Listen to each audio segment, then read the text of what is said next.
Tales of Cool Cats. Yeah, thanks for the resub.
On a mirror. There we go.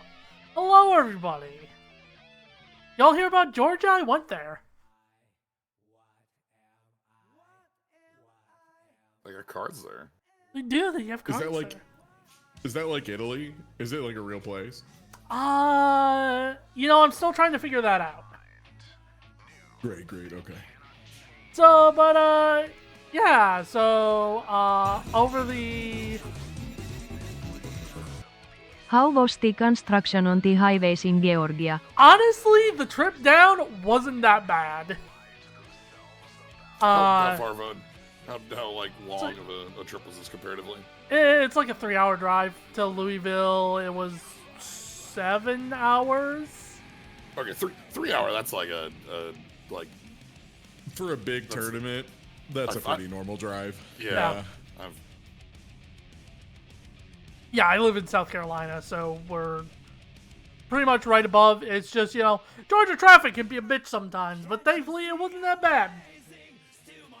But yeah, this was probably the fastest turnaround from one big event to another for me.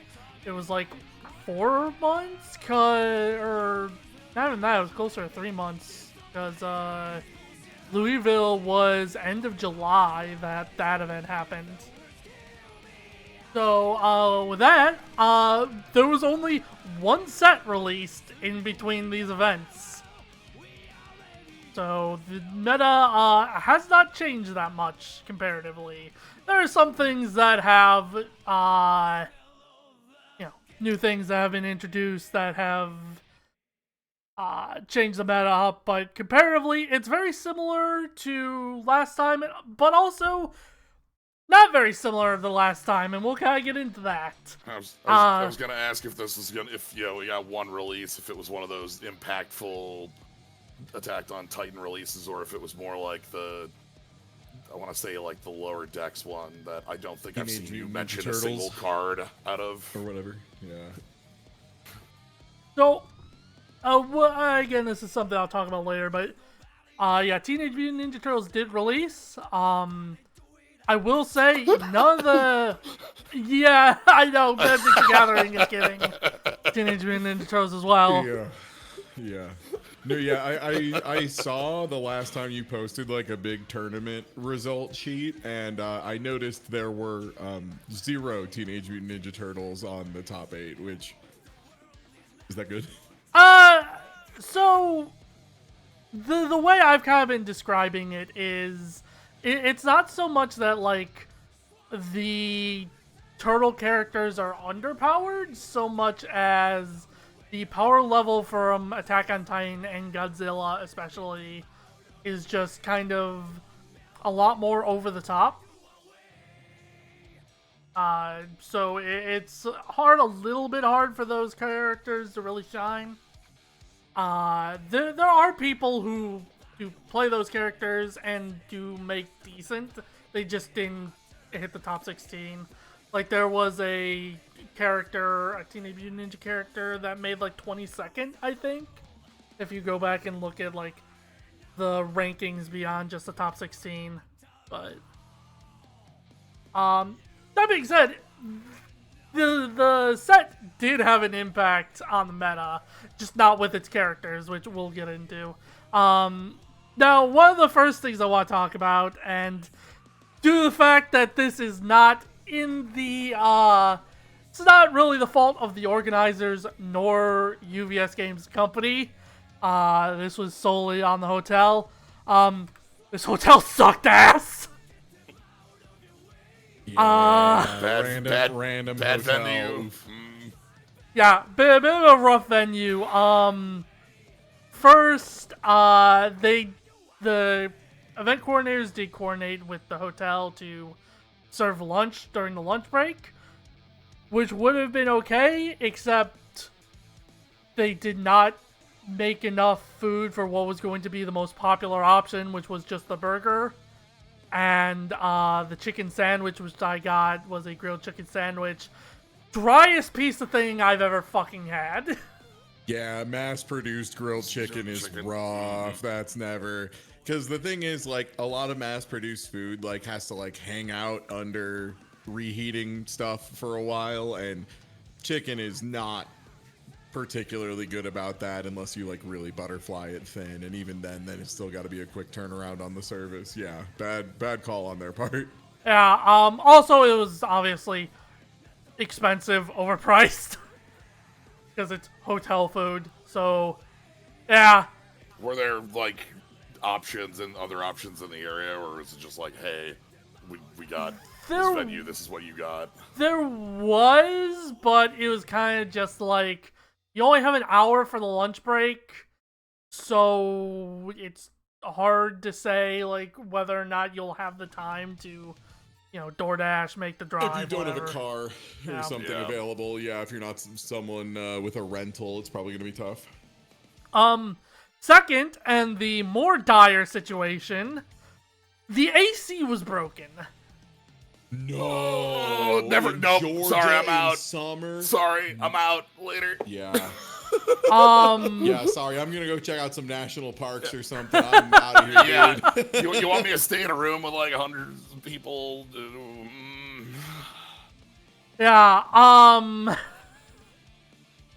notably, this was not the fault of the organizers. They flat out said, look, we had a list of things we required from the hotel. Hotel did not follow up on its promises.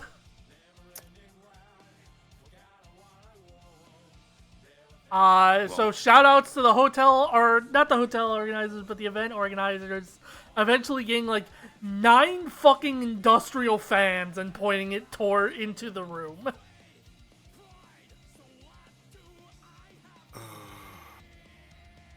Yeah, it was, Yeah, the hotel was bad. Like, the rooms themselves were nice, but kind of everything surrounding them was, The event space. yeah. Yeah. Having played in a tournament and came second at a tournament where the overheating was so bad that the Marvel players nearby were dropping B&Bs because the PlayStations were overheating, and so it was just getting all choppy and shit. It sucks. It really, like, if it wasn't for the fact that Mini Matt and I like made the run to second and it like looked like we might, I probably would have like played one round and been like, nah, man, I'm gonna get a heat stroke in here. Yeah. So like, it's rough. That's like the worst setting for a tournament because it's hot, it's miserable. You're trying to think, but you're just, oh yeah. Was there at least like good water availability? Yes. Okay. And you've got like, dozens of people in small, short quarters, like, oh, that heats real quick. Yeah, no, there were 2 like massive like water coolers with ice out in the hallway, and there was also the hotel had a station near the bathroom where it was like refillable, easy setup automation for like refilling a water bottle. Nice. Which, that is one thing I noticed when I was watching people come out, like, go on in. People don't have refillable water bottles, and that seems like the easiest thing to me. Because I have one. I've brought it to, like, the last 3 events I've gone to.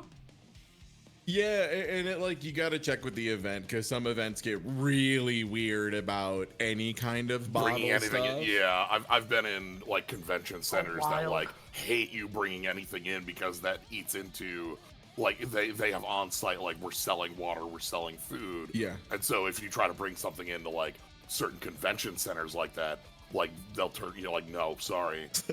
It depends. Sly, have you ever ended up in a situation, I'm wondering if this is just like an FGC thing, where like the most affordable beverages available that you can actually get are like energy drinks. So you like have just a bunch of people who have ended up drinking like 4 or 5 Monsters over the course of the day because those were like $3 and like a bottle of water was like $4.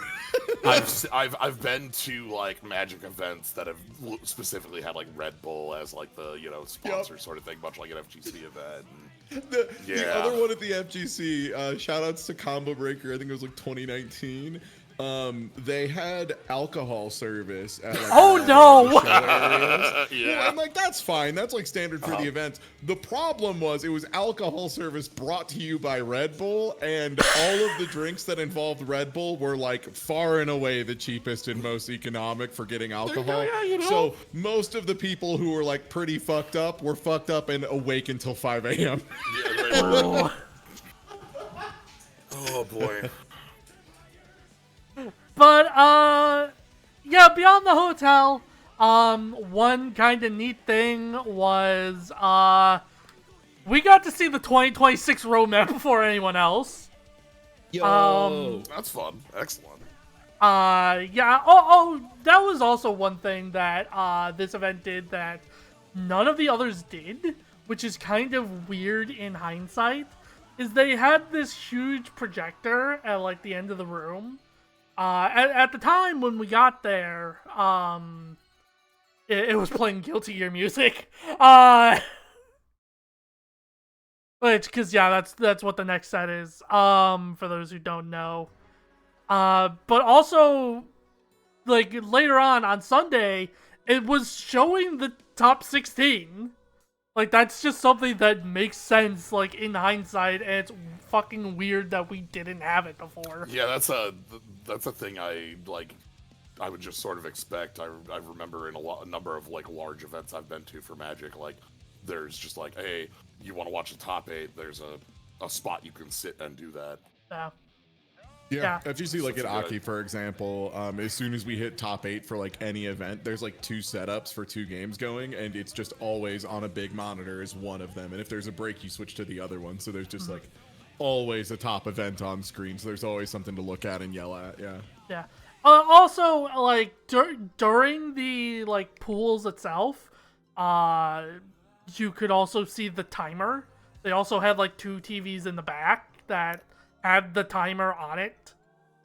So you could just see the timer at any given moment, and staff was really good about calling time and all that. So that if you were in overtime, you fucking knew it. But yeah, so not only do we get the 2026 roadmap or ahead of time, we also got an apology from the head of, or one of the heads of organized play for kind of the lack of information regarding the 2026 roadmap, especially because UVS Games is also going to be in charge of Riftbound's organized play. Yeah, they're doing the League of Legends card game that releases this month. Yep. So yeah, it was also just kind of a confirmation that they're still focusing on UVS and all that. It was nice. But yeah, as for the actual reveals,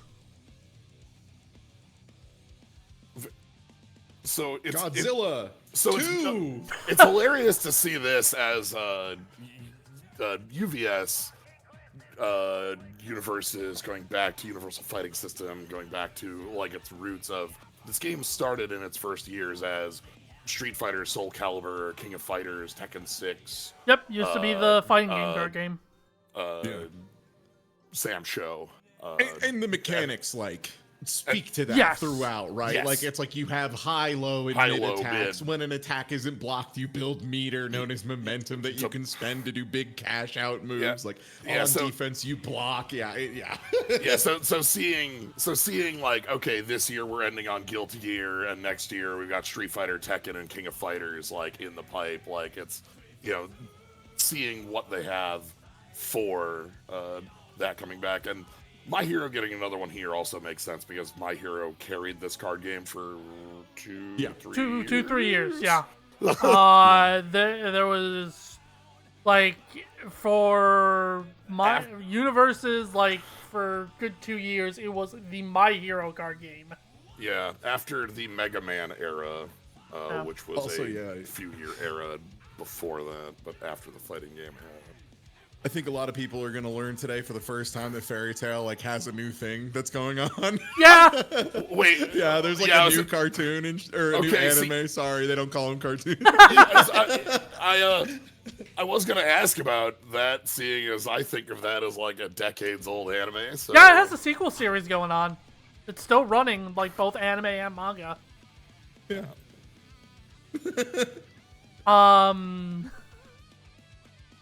But yeah, so interestingly enough, though, only 3 of these are going to be full sets. So we're only getting 3 sets next year as compared to the usual 4. The rest of them are Challenger decks. The full sets are Godzilla, Tekken, and Fairy Tail. And King of Fighters, Street Fighter, and My Hero Academia are getting Challenger decks. Funny enough, the King of Fire stuff is already leaked. It's wait. Do they have Iori in it? Can you have Iori?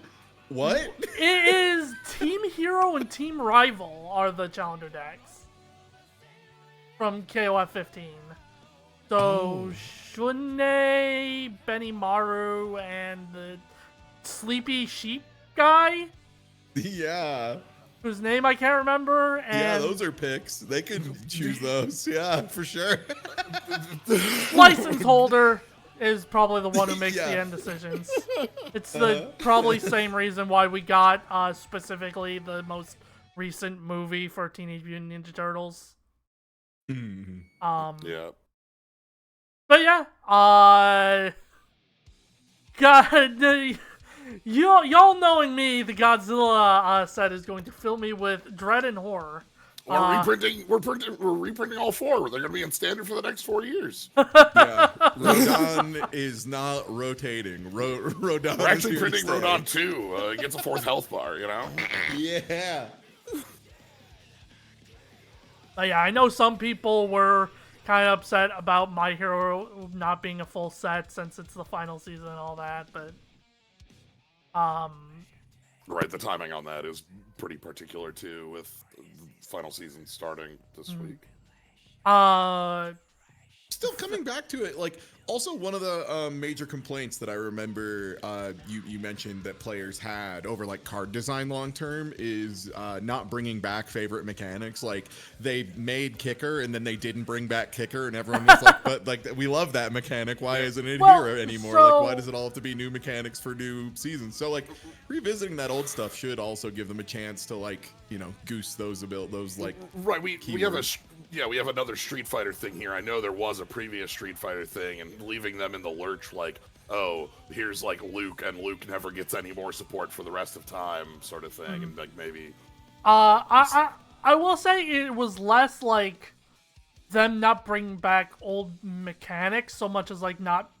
There are certain characters, especially in like Critical Role, where they are locked to like keyword tribals almost, because like a lot of attacks from Critical Role have the keyword spell, which mechanically doesn't do anything, but it is a tribal. Right, we've seen a lot of like characters that are like weapon attacks get +2, and if like we never printed another weapon, obviously that's a very clean one, but like spell or something like that, or notably some of in Guilty Gear they have been printing more spell attacks. And Fairy Tail is all about cubes. No, Asuka's not a character. I mean, there might be an Asuka attack because they are doing like attacks and foundations that are not all of the characters from that are like playable in the set.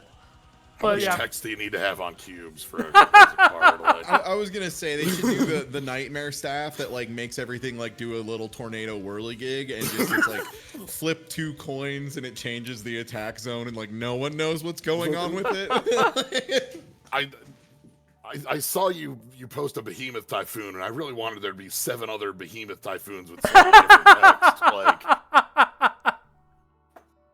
Yeah, no, only one Behemoth Typhoon. But yeah, related to the whole spell keyword thing, Fairy Tail is all about magic, so it will likely have spells in there, which in turn buff older characters. Oh, that reminds me of a question I don't know about how the current game works. I made a joke about, 12 years strong Rodan and standard. What is like standard rotation policy? Is it like a yearly thing? When this year starts, does like a previous year start siphoning off, or so every year we do get rotation.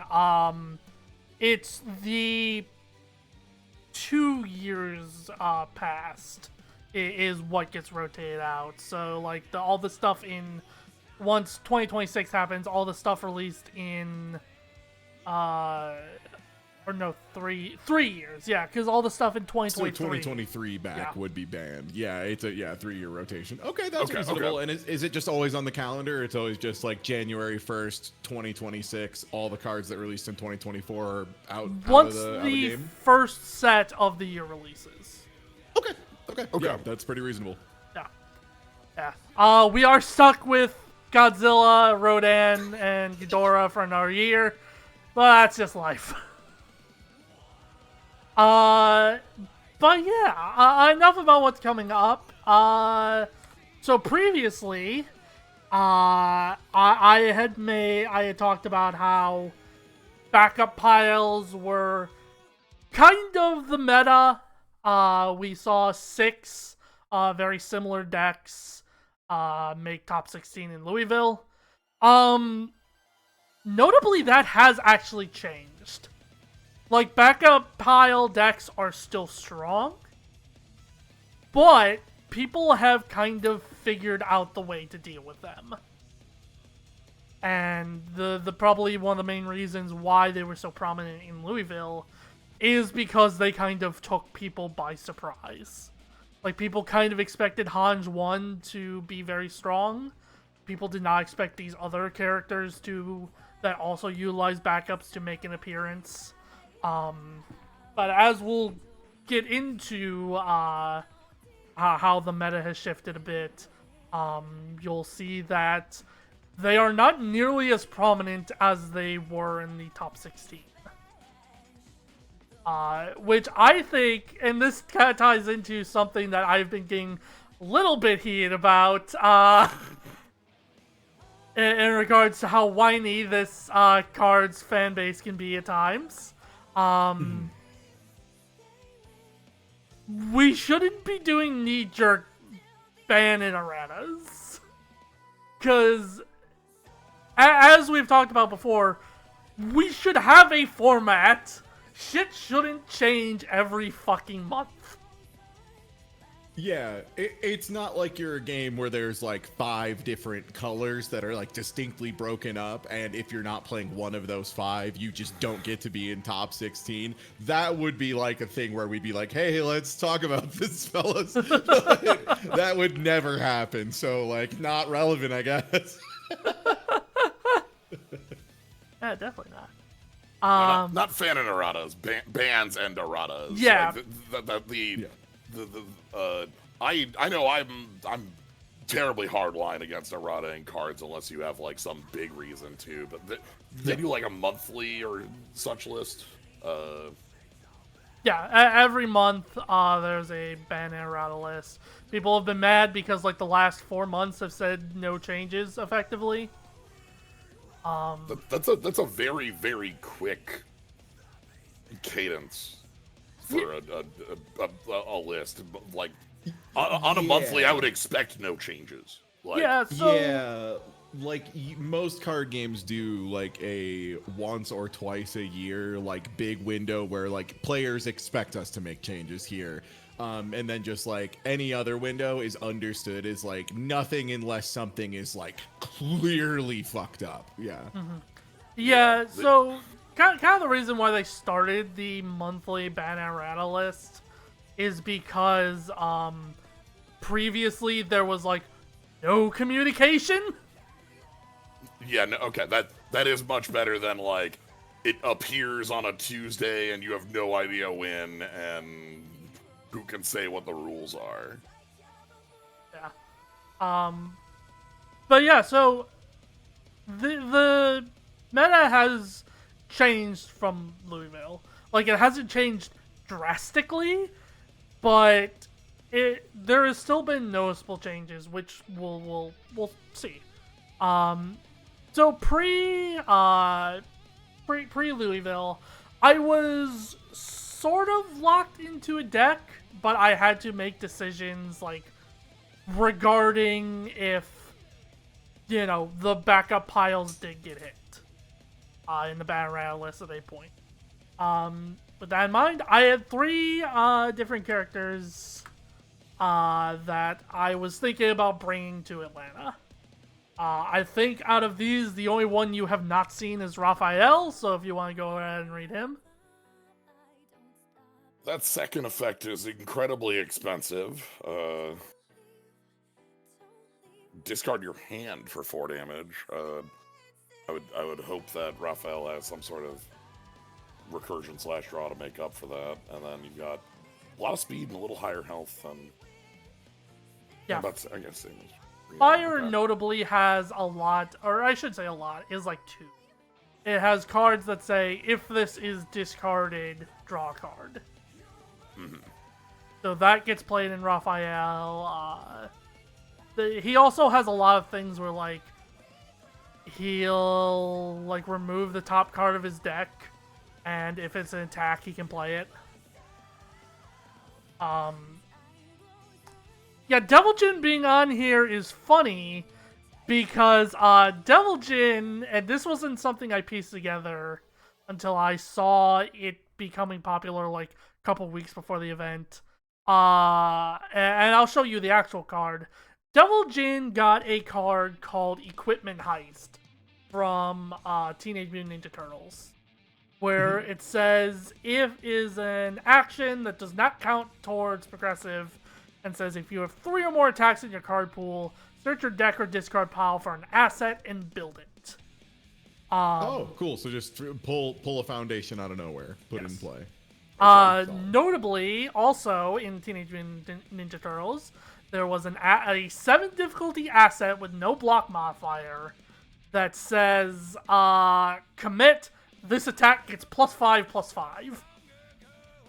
And you get to put the previous thing you said puts it into play. No Correct. check. Just okay. Cool.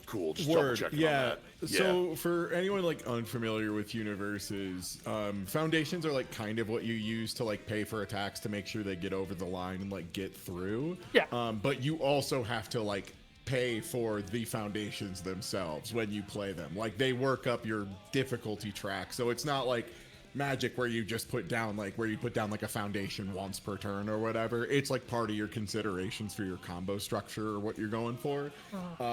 So 7 also is like most checks you get when you flip the top of your deck are what, like foundations 5. are usually 5.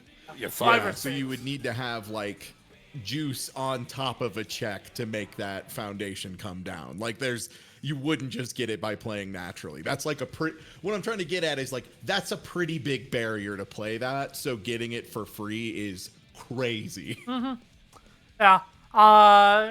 Devil Jin is one of those characters that I was talking about that was always sort of fringe pretty good. He actually got errataed a little bit back to say he can't put attacks into his card pool on his opponent's turn, because there's a card that says card pool response flip. If your rival plays an enhance or blitz ability, cancel it. So he could just do that on your turn and cancel whatever you're doing. That got changed, but he's always been fringe strong just because of how much damage he can output. And this kind of shot him into very meta relevancy. He's still not like the strongest deck in the format, but he's pretty good.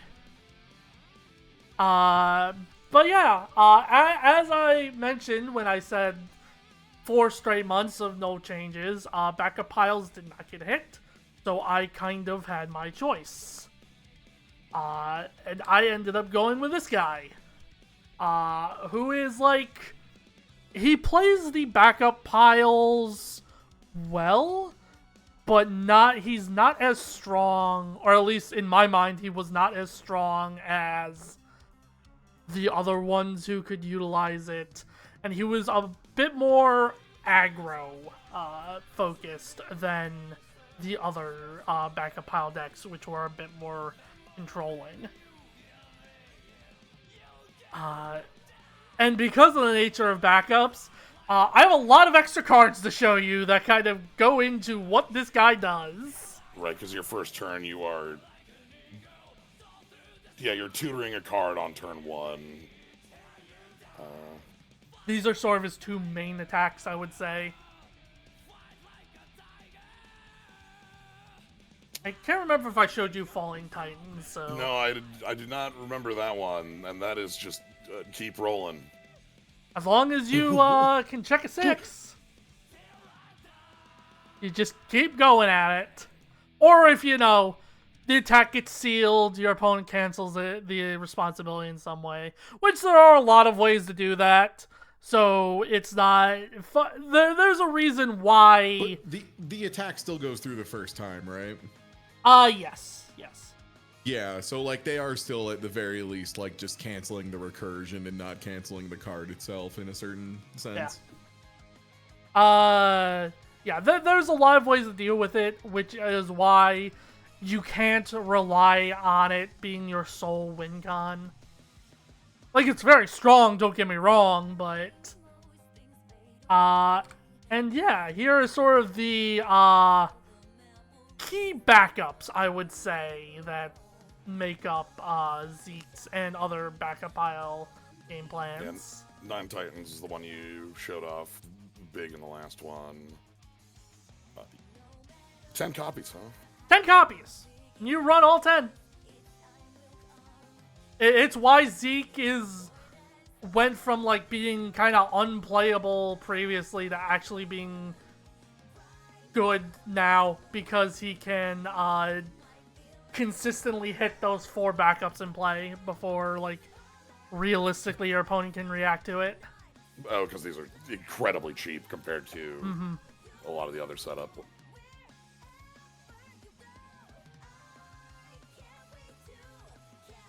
I love this stupid fucking frog. Guess your attacks get +3 damage. That's it. Pretty good. And yeah, Hitch is like both a very strong defensive piece as well as it can be used for offense. Because that just says +5 or -5 damage. Repeatably.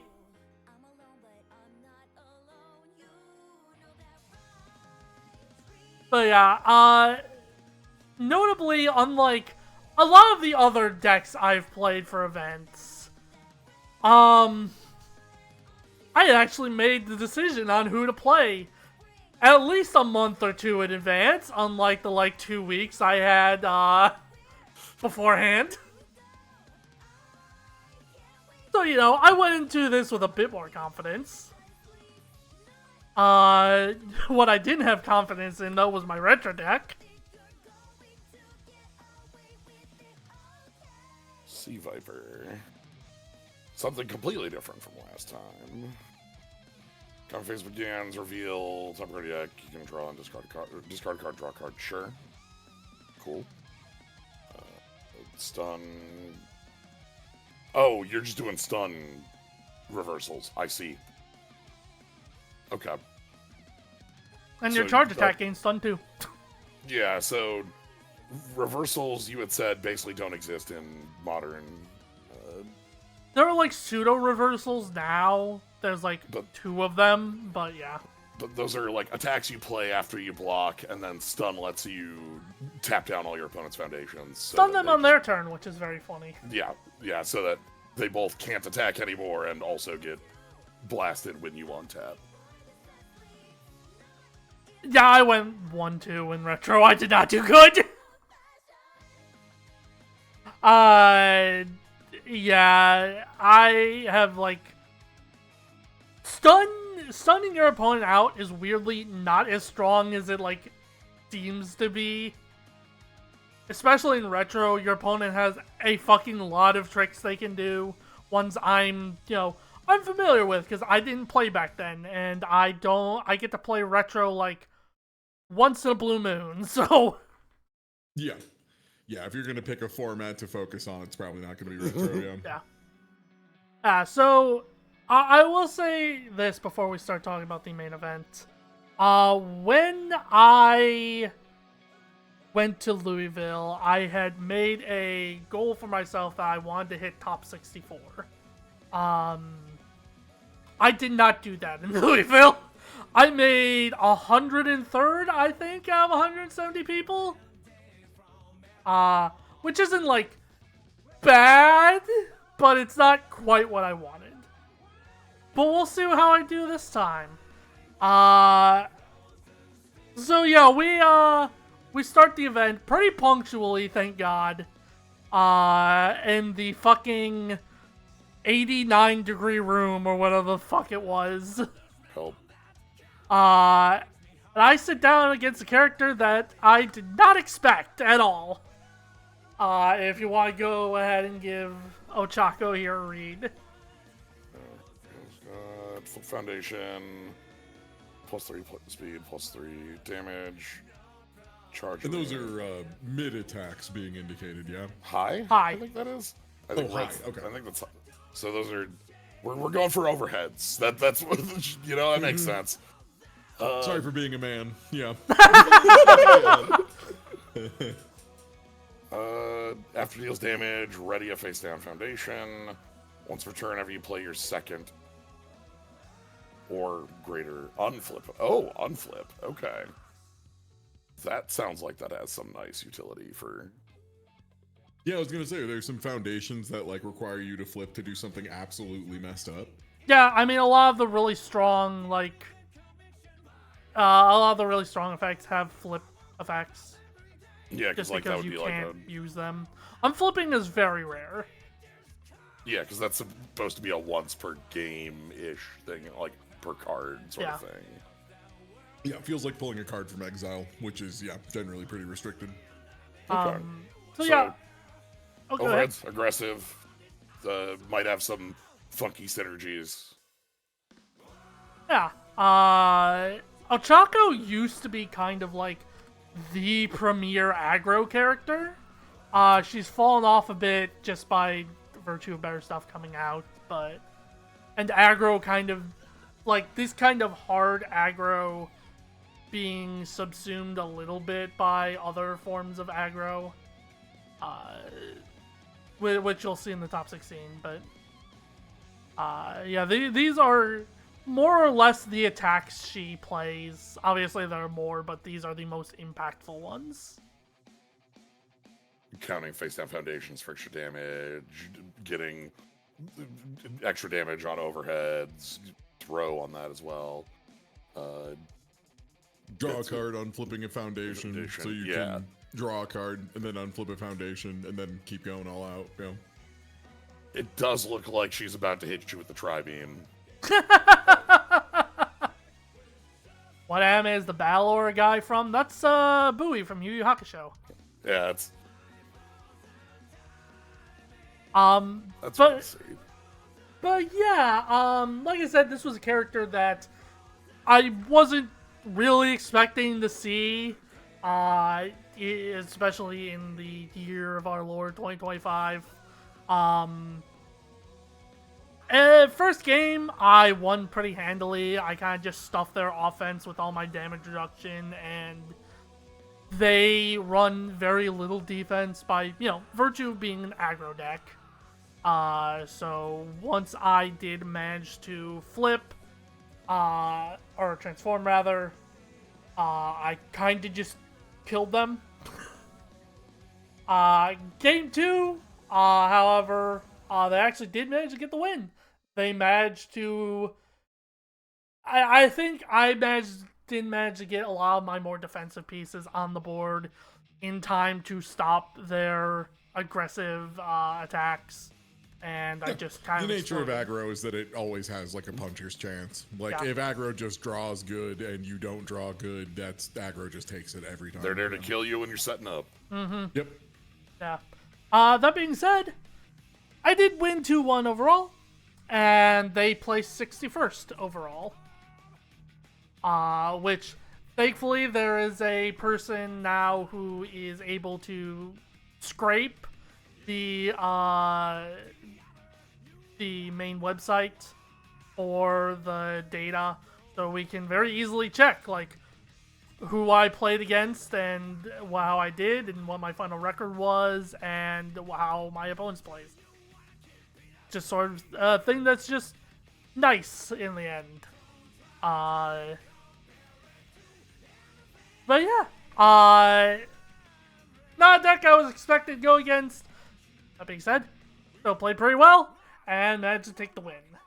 So round 2, and this is where I get to talk about the special room, as it was referred to, because due to the nature of there being no AC in the main room, they actually managed to convince the hotel staff to open up another room that they had not booked that did have working air conditioning. So that's where the top players got to go. They got the side room for, like, if you're at, like, 2-0, 3-0, like, yeah, just look, we got the good room for y'all. Yeah, you get the air conditioning. And I got to go in the air-conditioned room, so that was nice. How many Godzillas were in there? Oh, okay. At the very least, not the one I played against. So yeah, Byakko is like a character that I think I have mentioned several times, but I don't think I've actually ever showed you him. So, Yeah. if you have So he 30 more tutors cards... after you've like played through most of your deck and you're getting ready to like reshuffle or whatever. He just gets to tutor something functionally to the top of deck. Yep. And then manages to give a bunch of extra damage to something, which is pretty reasonably scary. And then can force you to flip a foundation. So like choosing one of those things. And this is the stuff he plays. As you can see, 5 difficulty foundation with his face on it. -2 if you have more health. Starting health 38. Good luck. This attack gets plus X damage. X equals 10 minus your hand size. Oh, hello. Okay, sure. I do like the dichotomy of having like some screenshots of us going up the tower fighting the Byakko and Siri, all the friends there, and then we've got Muscular here over like completely different. It's very effective in Byakko. And yeah, so forcing you to flip over your foundations and then punishing you very heavily for having flipped over foundations. So like Fitting very well with the... Yeah, kind of like punishing non-basic use of foundations, and then yeah, also like enabling it on his own. You know? Yeah, so this was actually a pretty scary matchup for me, because while I don't actually like play a lot of foundations, like most of the time on my board, I will have like 4 or 5 foundations. However, those foundations are very impactful. Like Yeah, that's where if you're playing them in a deck that's based around backups, you're playing them very purposefully. yeah, that's where a lot of my damage reduction, speed reduction comes from, is those like very few backups. So having them flipped is actually a little scary and makes getting very specific backups in play, like Hitch, for example, very, very necessary. And even then, there's only so much damage reduction I can do when my opponent's adding +5, +10 to everything. Because I don't the do a double lot of overhead blocking. hammer fist for being just like the slowest overhead in the world, but if you don't block it, you are dead. Like, Yeah, and sometimes it's just unblockable because you can't flip a foundation to block it. oh, because again, you're only playing so many foundations, and we've already forced you that. Ah, Well, that's one of the things that from these streams, and you talk about these matchups and showing off the characters and decks you're considering.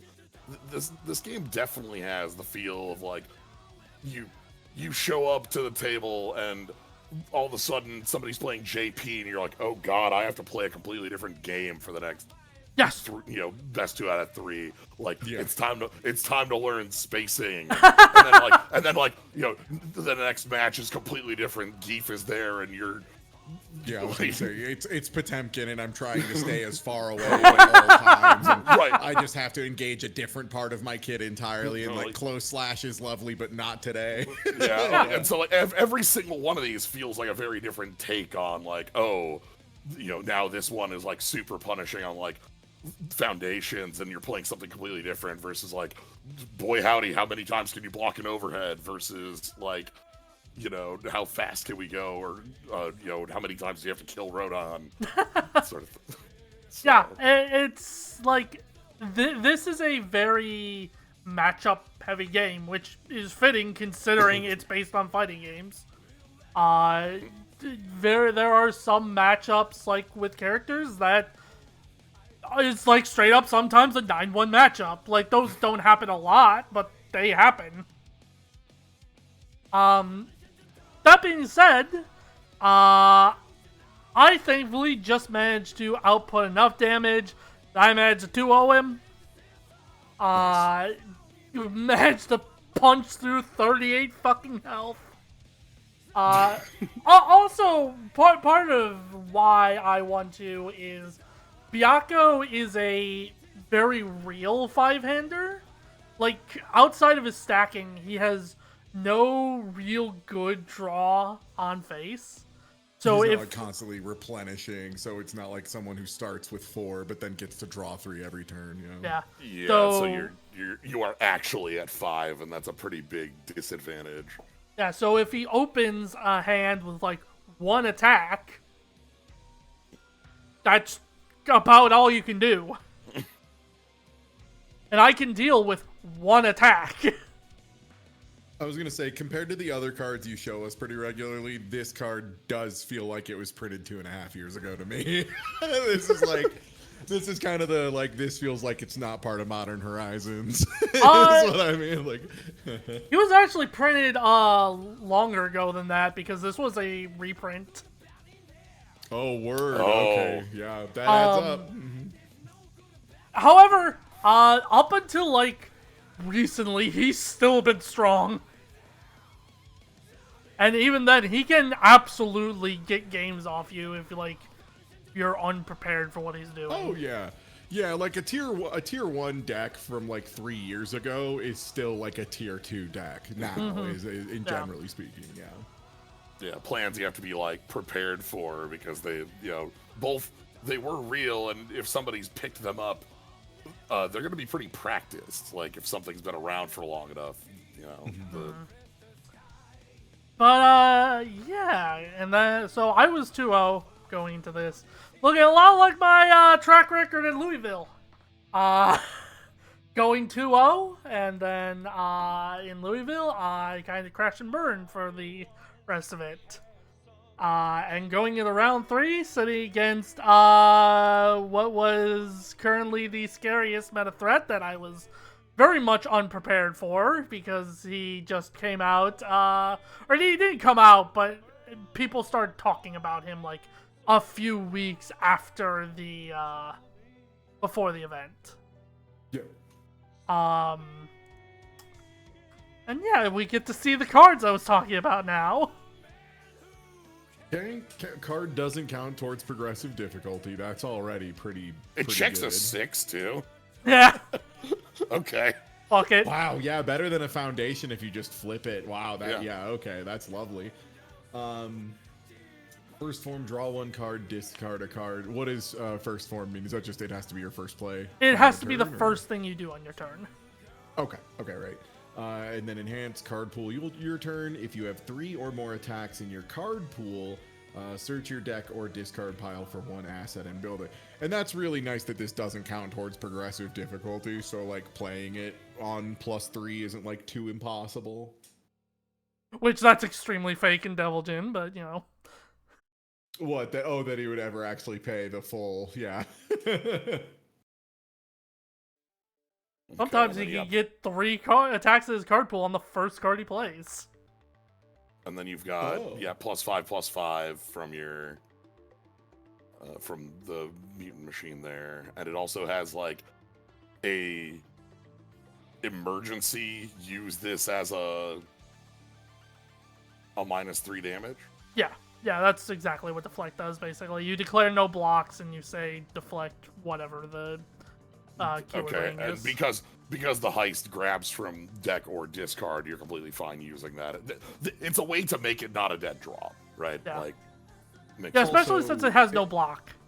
right. And if your opponent's just like trying to get something through to build momentum, that would be like a way to kind of like stuff that early on. And then camouflage counter, which is one of the key linchpins to the entire deck. Another attack deals damage. Add this card to the top of the deck. Your next check gets to play a card gets +1. You don't. I'm not even gonna read the. Yeah, you don't need to. That's not read that. So, okay, so the big thing there I'm seeing is that you get to like pull a card out of your card pool and then know what your next check is, like for certain, which is a level as well as like it looks like Devil Jin wants to be set up with like multiple attacks anyway, and you want to be checking attacks. And this adds it to the card pool again, and then you draw, and then okay, hold on, I'm seeing what the loop what And what the loop is Plus- going on here. machine is like a huge check as well. Yeah. Yeah, plus Chaos also just has a lot of draw power. So, at form speed, no less. So, the 5 is fake. yeah, you can draw that attack and get +1 to your next check. If it's a 5 on the top of your deck underneath camouflage counter, that's great for you. Yeah, Devil Jin is scary. She can do anything a frog could do. That's all. You know? Devil Jin just racks up so much fucking damage, and Equipment Heist Massive Mutant Machine only adds to that. However, there are ways to deal with it. One of which I had one of those cards mainboarded and 3 of them sideboarded, and it is this card. Response: remove after you take damage. Remove 1 card from your rival's card pool and add 1 card from their stage to their card pool. Oh, so you like build something. I see. So you like hide their high impact cards in their card pool and you like swap out like what the. Yeah, you take 1 hit from Devil Jin. You take out their equipment heist. And if they've already built it, you put in their Massive Mute Machine. Or you just debuild them with something else if they don't have Massive Mute Machine on board yet. Okay. So this is meant as like a thing against like the pile of recursion and setup that Devil Jin does, and it's just no thank you. Yeah, it also works really well against Porco, who I played in Louisville. If you remember, his whole thing was looping 1 attack over and over and over again. So you can remove that attack and then clog up their card pool and prevent them from looping it further. I will say it was a very correct decision that I made, putting that in my sideboard, because it absolutely helped me game 2, where I did win, because I lost game 1. Not even so much from like equipment heist massive unit machine stuff. There's just only so much I can do against Devil Jin throwing, like 6 attacks at me that all are doing 10 damage, right? I was gonna say, yeah, like +4 on all of them, yeah. So while Driven by Retribution did help a lot, I did end up losing 1-2. They placed 22nd overall, which, at the very least, it feels nice that my 1 win was someone who, hit top 32. Or my 1 loss, rather. And I did manage to take a game off them, if nothing else. But yeah, just a very hard matchup in general. Like, I do a lot of damage reduction, but there's only so much damage reduction I have. Yeah. It seems like Devil Jin was as good as people were like theory crafting, so it kind of makes sense. The new tools that were here that really kind of pushed up. Yeah, so unfortunately I was sent back to the sauna in round 4. And I sat against someone, I sat against a character that I was not fucking expecting in the slightest. Because I sat down against the mirror. Nice. I was not expecting anyone else to be playing this character this event. Turns out there were 3 other people playing this character at this event. And I hit the other one. However, they were doing things that were a bit different than me. For one, they had Hanj 1 in the sideboard, compared to me, who I did not have her in the sideboard, which actually goes back to a thing I want to talk about.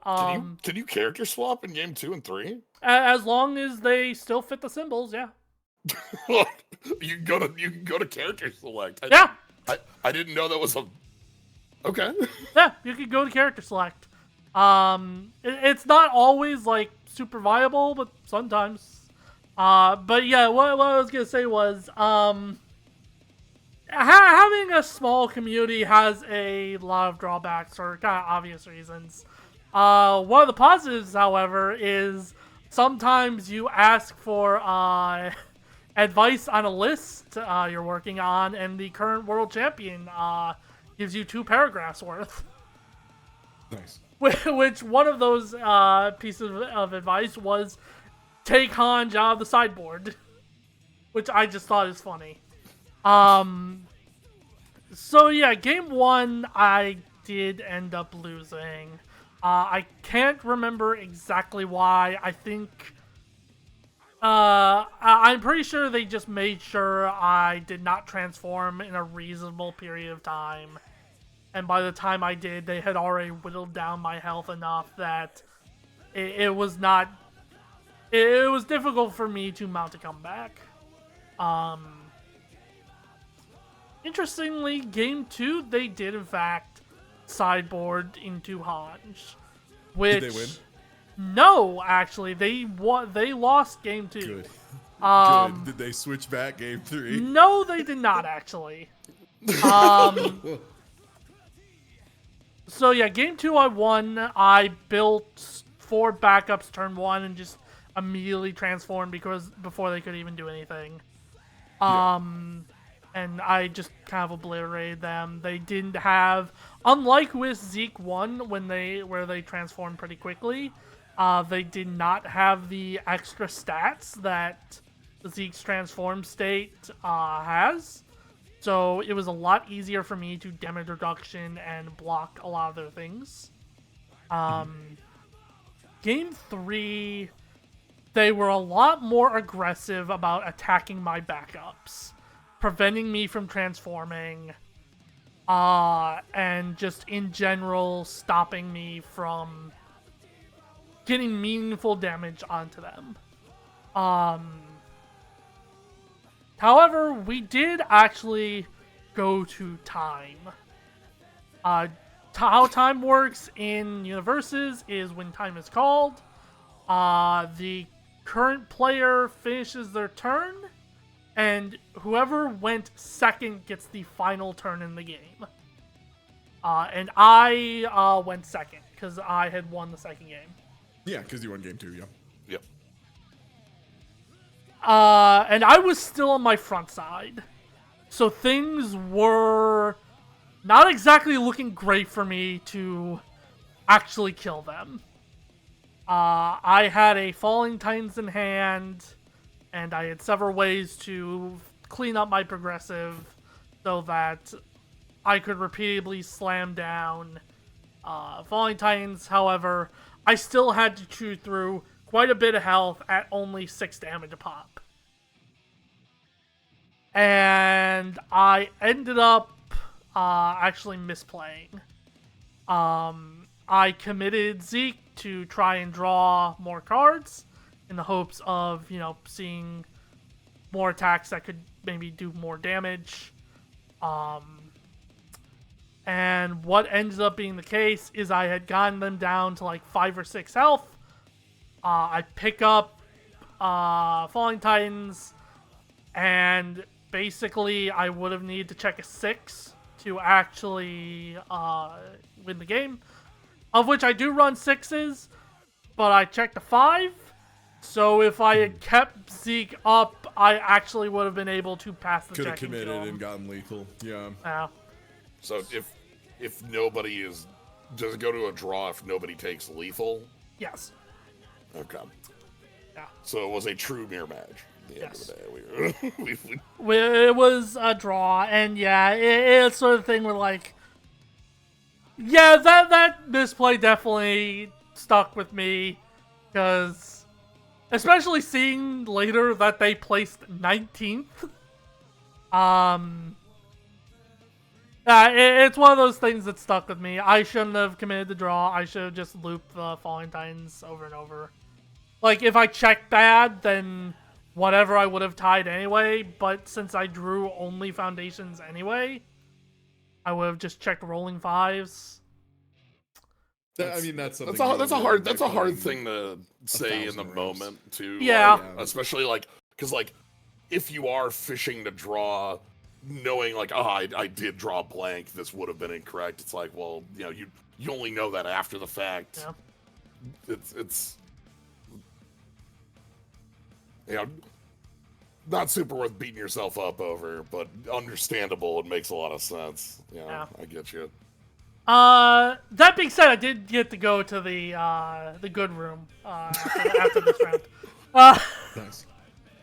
Unfortunately, Hey, what up? this matchup is so fucking hard. Yeah, I was gonna say that this seems like the worst case for you, just in general. How'd it go? I got my ass fucking beat. Yeah. This was the only game that I truly felt like I could do fucking nothing. Yeah. He just built his wall, and I cannot throw enough attacks at him to break through it. It's just a very difficult matchup. And yeah, if you look at Violent Animus Shot in particular, very much a direct counter to Remove one back Back up up. from any stage. Yeah, that's a hate piece for you. Yeah. It's also just You a brought that good up as, card. like- Yeah, Yeah. like when you talked about like the backup decks being powerful and like at the previous event where it's like, hey, But 6 counterplayed decks, now. you know, 6 decks in the top 8. Like, oh, is this too good? But then you have cards that are just like, yo, this direct of an answer, like sort of thing. So, Yeah, specifically to what people do with Violent Animus Shot is they play it, they target one of my 1 health backups, they blitz, make it a flash, I can't interact with it in any way, so they get rid of 2 backups. And if you look at that response, it just says, after this attack, deals damage. It does not say deals damage to a to player. you. Yeah. So they also get to remove a card from my hand. Oh, good. Yeah, so the blitz on that is they hit the backup out, they attack another backup. The flashes just end the enhanced step. Is that what that is? Yeah, it skips it. Oh, so you just don't get to use any of your defensive abilities, and then it hits. Correct. It is a silver. Okay. It is very much a silver bullet. So yeah, very, very very hard matchup.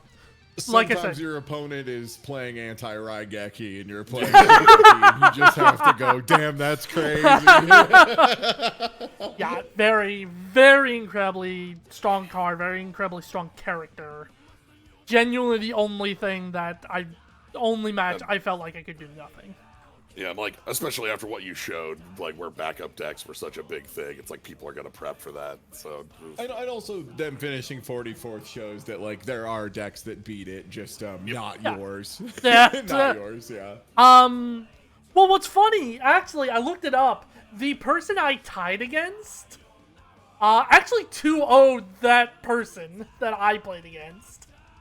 Wild. So I would be super curious to know how the fuck he did it, but yeah.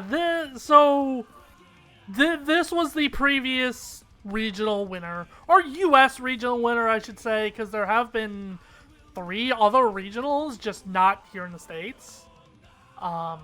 Glasgow's next month. Alicante, Spain, Australia, and Canada. All had regionals in between Louisville now. But yeah, I had never really had much experience playing against baseball Zeke here. Zeke pondering his orb. Yeah, this seems extremely all in on backup stuff. Yeah. Way more, like even more so than 10. yours is. 10 is a crazy number in any card game. So yeah, 10 combined in play and discard. So like that's not happening immediately. No. Yeah. So he did win game 1. I can't remember exactly how. I think he just hit me with a Falling Titans loop. I was gonna say this seems like a card that if it flips, like that enhance ability is so stabilizing that that and the checks you get consistently are just gonna value you out. Right, Because they're just gonna have everything resolve, and you're gonna be like fishing to get things checked. Yeah, especially that backside not only has like +2 to your checks, it has +2 to your checks, comma, draw a card a bunch. Like, you just roll once you flip, right? Like, that's... Yeah. Cowboy, what character would you want to add to this game? I want them to add Testament. That makes sense. Yeah. Finally, a place where Arbiter sign can be good. Still saying, man, they should buff it. But yeah, game 2 went very differently, because I need you to read Harness on Death, please. Blitz, sacrifice a backup. This attack gains echo, which I'm guessing is just a second copy has hit the building. Yeah, Is it's that you the spend a case? momentum and you play it again. After it resolves, you flip it. Okay, Okay, word. two. Response from your card pool after your rival loses health, gain 1 health. Okay, so a little bit more stabilization, which makes sense when you're trying to get to the backside of your character.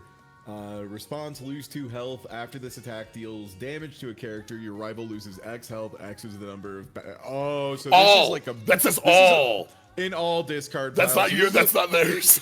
Oh my god, sliver text. You're getting burnt on sliver text. That's hilarious. Because you're playing a ton of backups too. Uh-oh. Yeah. So if the discard is full of like 10, they play this and you take 10. Yeah, so game 2, I have a fairly mediocre backup build. And then like by turn 3 or 4, he slams this down. I look at it, I look at my hand, I look at my stage. I think I kind of just flat out say aloud, oh. I have to assume this is one of those things that comes out of the sideboard when it's like backup v backup, and you're like, I want to hit my opponent for their life total. Yeah, so I had no ways to damage reduce this, because it does need to do damage, it can't just resolve. Because they did play it against me game 1, but I had stuff to make both instances of it hit for 0. Yeah, because it's it's only- twice too. It's speed 4, right? Yeah. It's a low. Is low is one of the more common forms of block, yeah? Isn't it like high is rare? Or which one is No, it? I would say more people plan to block against highs, because most of the time highs are stronger attacks. Okay.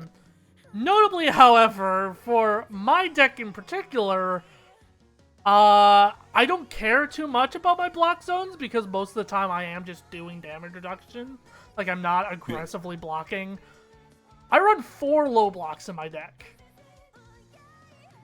Look, Rao is not blocking low.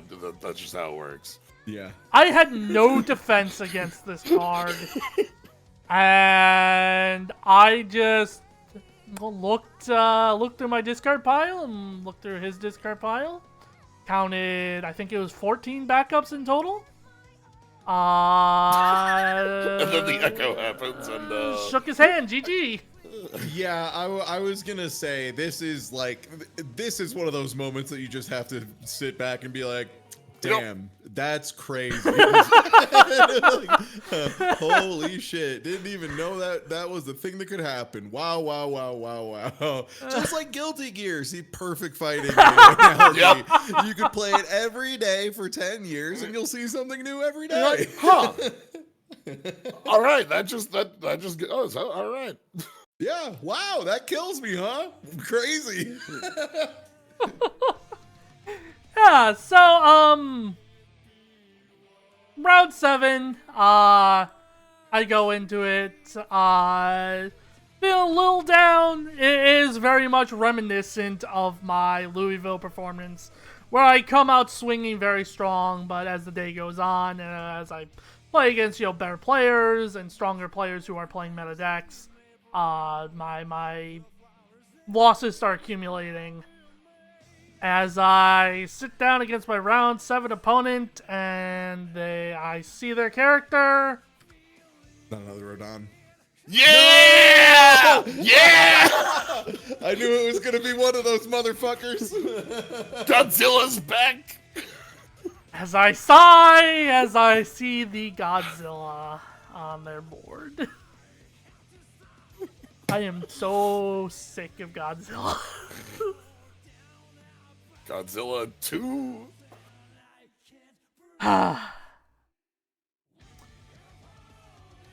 That being said,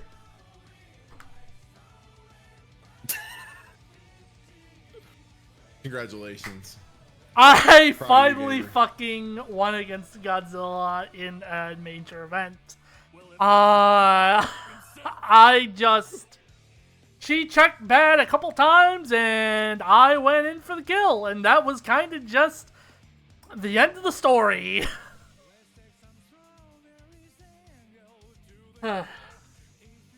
Love to get under control. Love to just sneak under a control that can kill him too fast. That's Like, what it's about. whoops, you missed your land drop. Die. Like, Yeah. So yeah, I was feeling pretty good about beating Godzilla. So yeah, I go to my round 8 opponent, my final opponent for the day. I see their character. Godzilla 2. So sick of Godzilla, man! I love the part of these that is, I feel for you, but it's just so hilarious that, like, again, we talked about all these other matchups. You talk about all these characters that people are playing and different wild decks, and then somehow you run into like 5 or 6 Godzillas across 2 events. Like, Yeah. Yeah. Ain't that always the way? Just like, 3 people playing Golgari at this 1,000 person event, and we all played each other. How does that even happen? Weird.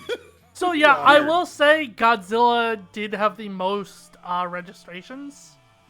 I think he was registered, I think in total 14%. So game 1, I lose. He does the thing that constantly tilts me off the face of the planet in any Godzilla deck, where they just check rolling 5 and 6s and blows me up with their +3 fucking damage that they get for free. So I'm sitting there a little salty as I sideboard into, I don't even remember what I sideboarded into, I'll be honest. I think I put in... Godzilla in particular, if they are just like kind of raw dogging difficulty 5s and 6s without Just really like, like, "Alright, building roll." up checks. That is some real let's go gambling shit of just like I get rewarded for being a little creep and I get +3 damage on everything. I'm not gonna say Godzilla takes no skill to play. I'm not gonna say that people No, I are know it's a real carried by the card character. game. Yeah, now this is the perfect intersection of fighting games and also card games. Every deck that isn't mine is less skillful, truly. That being said, game 2, I do win. I managed to build my backup board and damage reduction them out. There were a couple times where I flat out thought that I thought I was going to die, but either I just play remarkably good defense and survive the turn, leading into me hitting them hard enough to kill them, or just disabling their board enough that their next turn is not going to affect me. That I do end up winning game 2. And then game 3, I open up with, like, quite possibly the shittiest build turn I've had this entire day. Yeah, there's a deck right now in Magic that's like, it's not good in tournament, but it's really annoying in ranked queue because it is the most straight line deck that has ever existed, and like somehow since it says landfall instead of toxic, people are like, I'm so skillful. So I feel that just like, wow, I played the single most obvious sequence on the planet to make Tifa have 40 damage trample and I have protection on backup. Wow, you're so good. Yeah, Chocobo so again? I feel that. Yeah, I feel that. Wow, yeah, you did it again. That's crazy. But yeah, game 3, Evolving Wilds. Wow, would you risky this evening? Game 3, I build like 2 backups and 2 foundations. I'm going into this game pretty sure I'm gonna get my ass kicked. Somehow I do eventually manage to transform, and there were just flat out a couple turns where he whiffed attacks despite being a 6-hander. And I did it! I killed him again! I killed this big, stupid fucking lizard! Was it close? Was it like a really stressful game? Yes! Was it, like down to the wire? Yeah. I mean, the fact that you took it, though, means you probably had to make a lot of correct decisions in a row, which, you know, hey, if you see the same guy too much, you'll start making the right decision more often, yeah? Yeah. So, yeah. That was my run in the Atlanta Regional. So with that in mind, I did in fact make that top 64 placement just an event late. Nice. So yeah, my second full-on positive win record in an event. The other was at Worlds where I went 4-3 because that was a 7-round event as opposed to 8. But yeah, should be noted there were 130 people here. 40 less than in Louisville, but this is still the second largest event this year, our second largest US event this year. And yeah, I came away from this feeling pretty happy with my performance overall in the event. Even though I didn't hit top 32, I'm still pretty happy to have met my personal goal of top 64. And your other personal goal of destroying Godzilla. That was more important than the top 64, I'll be honest. I was gonna say, legitimately, having some losses, one in particular, or the one draw as well that you didn't feel great about because you could see the line that would have taken you there, right? Yep. And that always. Yep.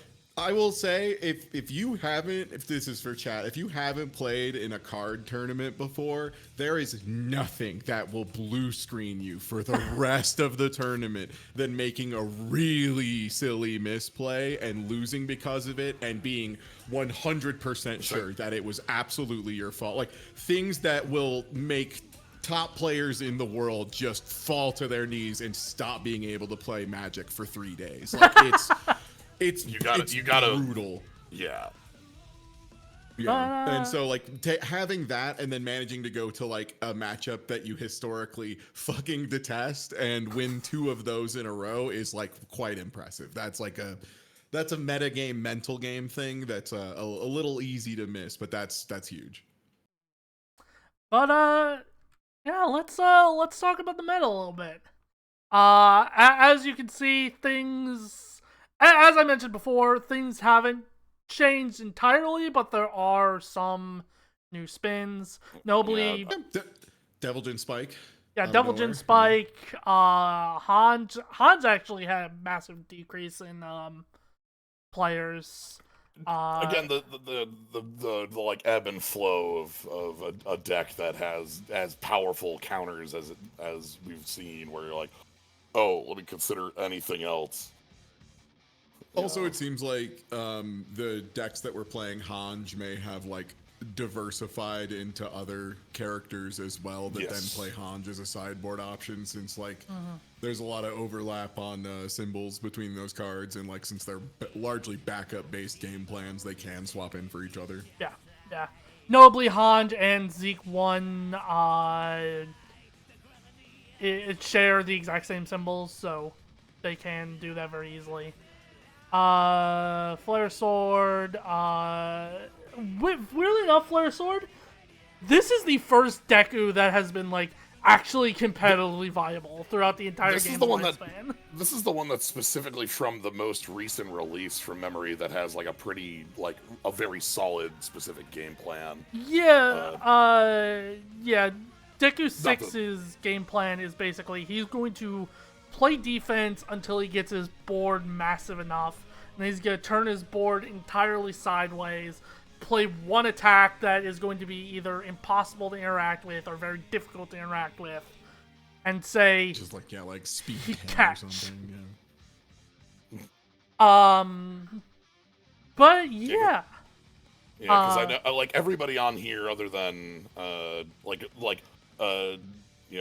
here and Pony, we've seen in other like top events looking around here, where like Pony aggro, we've talked about in the past. Pony and Porco are like the premier aggro decks right now, I would say. And the other thing I'm noticing is last time when we talked about the top decks, there was a little bit of like a false split, as it were, where like the characters were different, but then the pile was largely the same. Yeah, that was sort of the... doesn't look like that's the case with this spread here. Yeah, well, let's talk about the top 16, actually. Okay. So there are 5 backup decks in the top 16, 4 of them being Hand 1, and then the other Zeke 1 that was playing at the event. Funny enough, not a single one made it out of top 16. They all lost round 1. But yeah, lots of Devil Jin, or not even a lot, but 2. 2 Devil Jins, 2 Porcos, a Pony. But for a new deck, right? Because like people weren't playing Devil Jin a whole bunch, and especially not with the new Teenage Mutant Ninja Turtle cards. Yeah. Yeah. Yeah. So that's pretty good for like a deck that's fairly new. Yeah. Yeah. People have been complaining that the meta feels quote unquote stale when like a lot of these characters have only been relevant for 4 months, if that. Like, the only characters that have existed for, like, longer than that period of time are the Godzilla stuff.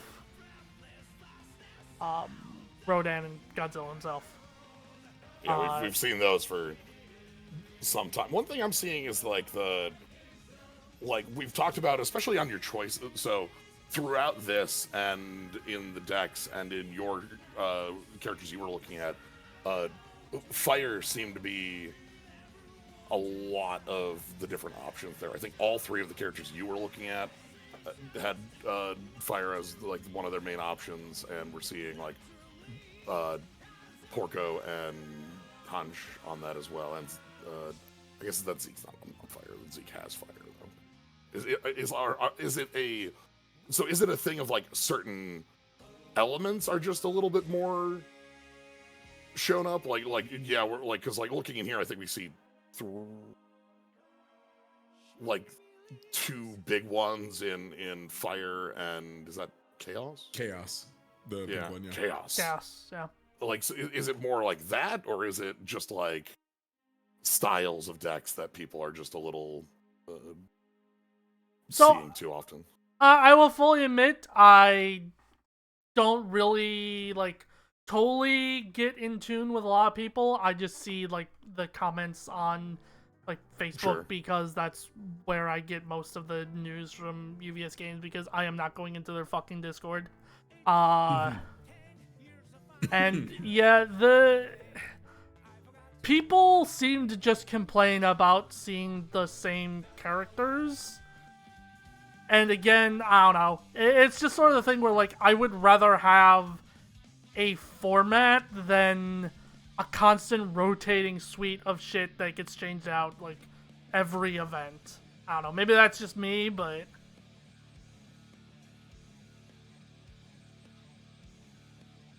yeah, I think there's like certain expectations that players have when they hear there's a once a month window that they expect that to be used every time, but it doesn't seem appropriate at this point. Like it's I almost want to ask those people who have comments like that, like, oh, what character do you play? And then when they inevitably tell me it's one that was printed like 2.5 years ago and like wasn't good then, and I'm just gonna be like, yeah, that's crazy. Sorry, your guy isn't meta. That's rough out here. Not every deck gets to be 2-0. Yeah, I was making the joke that these people would like fucking lose their minds over Pokemon, where Charizard EX and Gardevoir EX have been meta-relevant decks for like the past 2 years or some shit.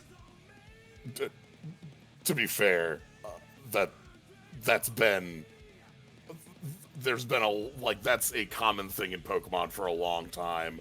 Before that, it was 3 years of Lugia. Before that, it was there are Pokemon lives a lot more on those the long form with a lot of its decks.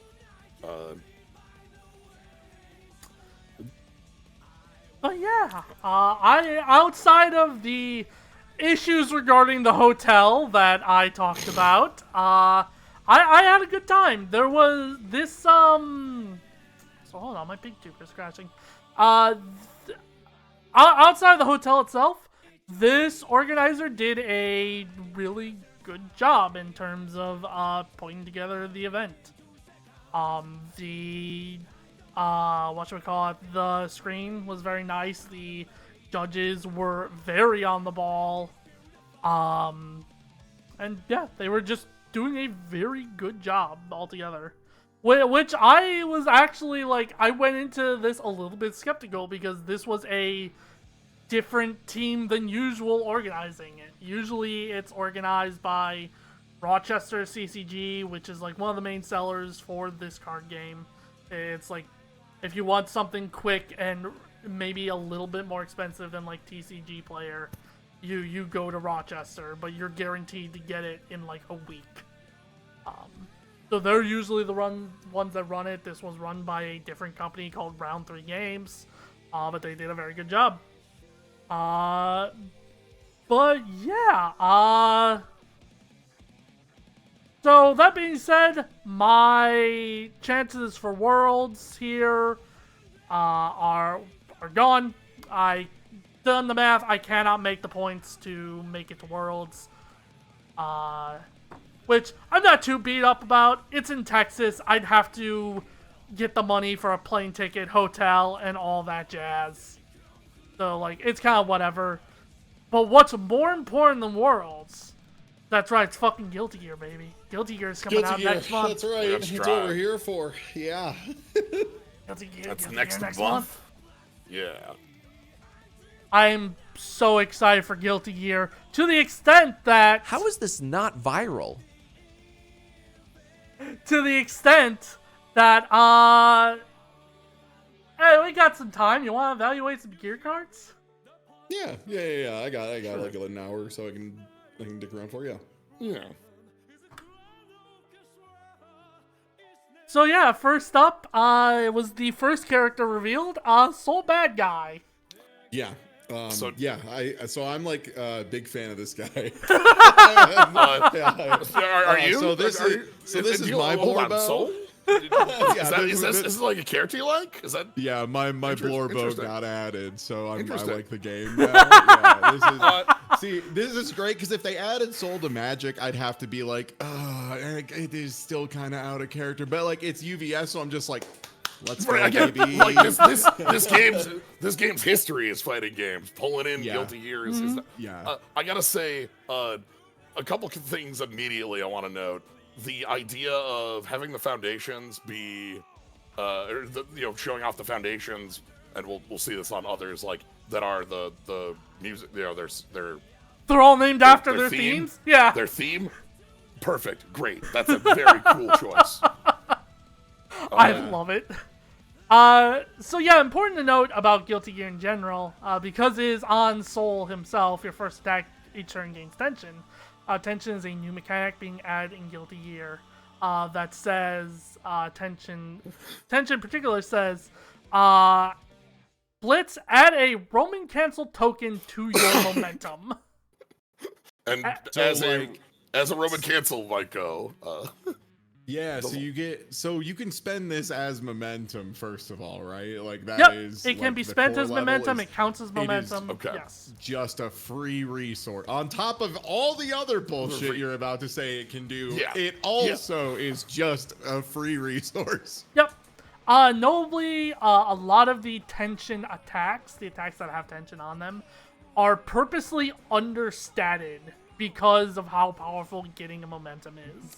Yeah, because not only is just flat out a free momentum is something you can use as a resource for a lot of other things over the course of your turn, but RC here flat has 4 different things it can do. Yep. Remove, change the zone of your attack, hit them with a mix-up. Remove, spend 1 momentum. After your blocked attack resolves, clear from your card pool and draw 1 card. Do pony shit for free, basically. It's not free, you do have to have this and another momentum, but... remove, spend 1 momentum. Before you take damage from an unblocked attack, change that attack's damage to 3. Go fuck yourself, Deku. Go fuck yourself, Godzilla. I don't care about your big attack.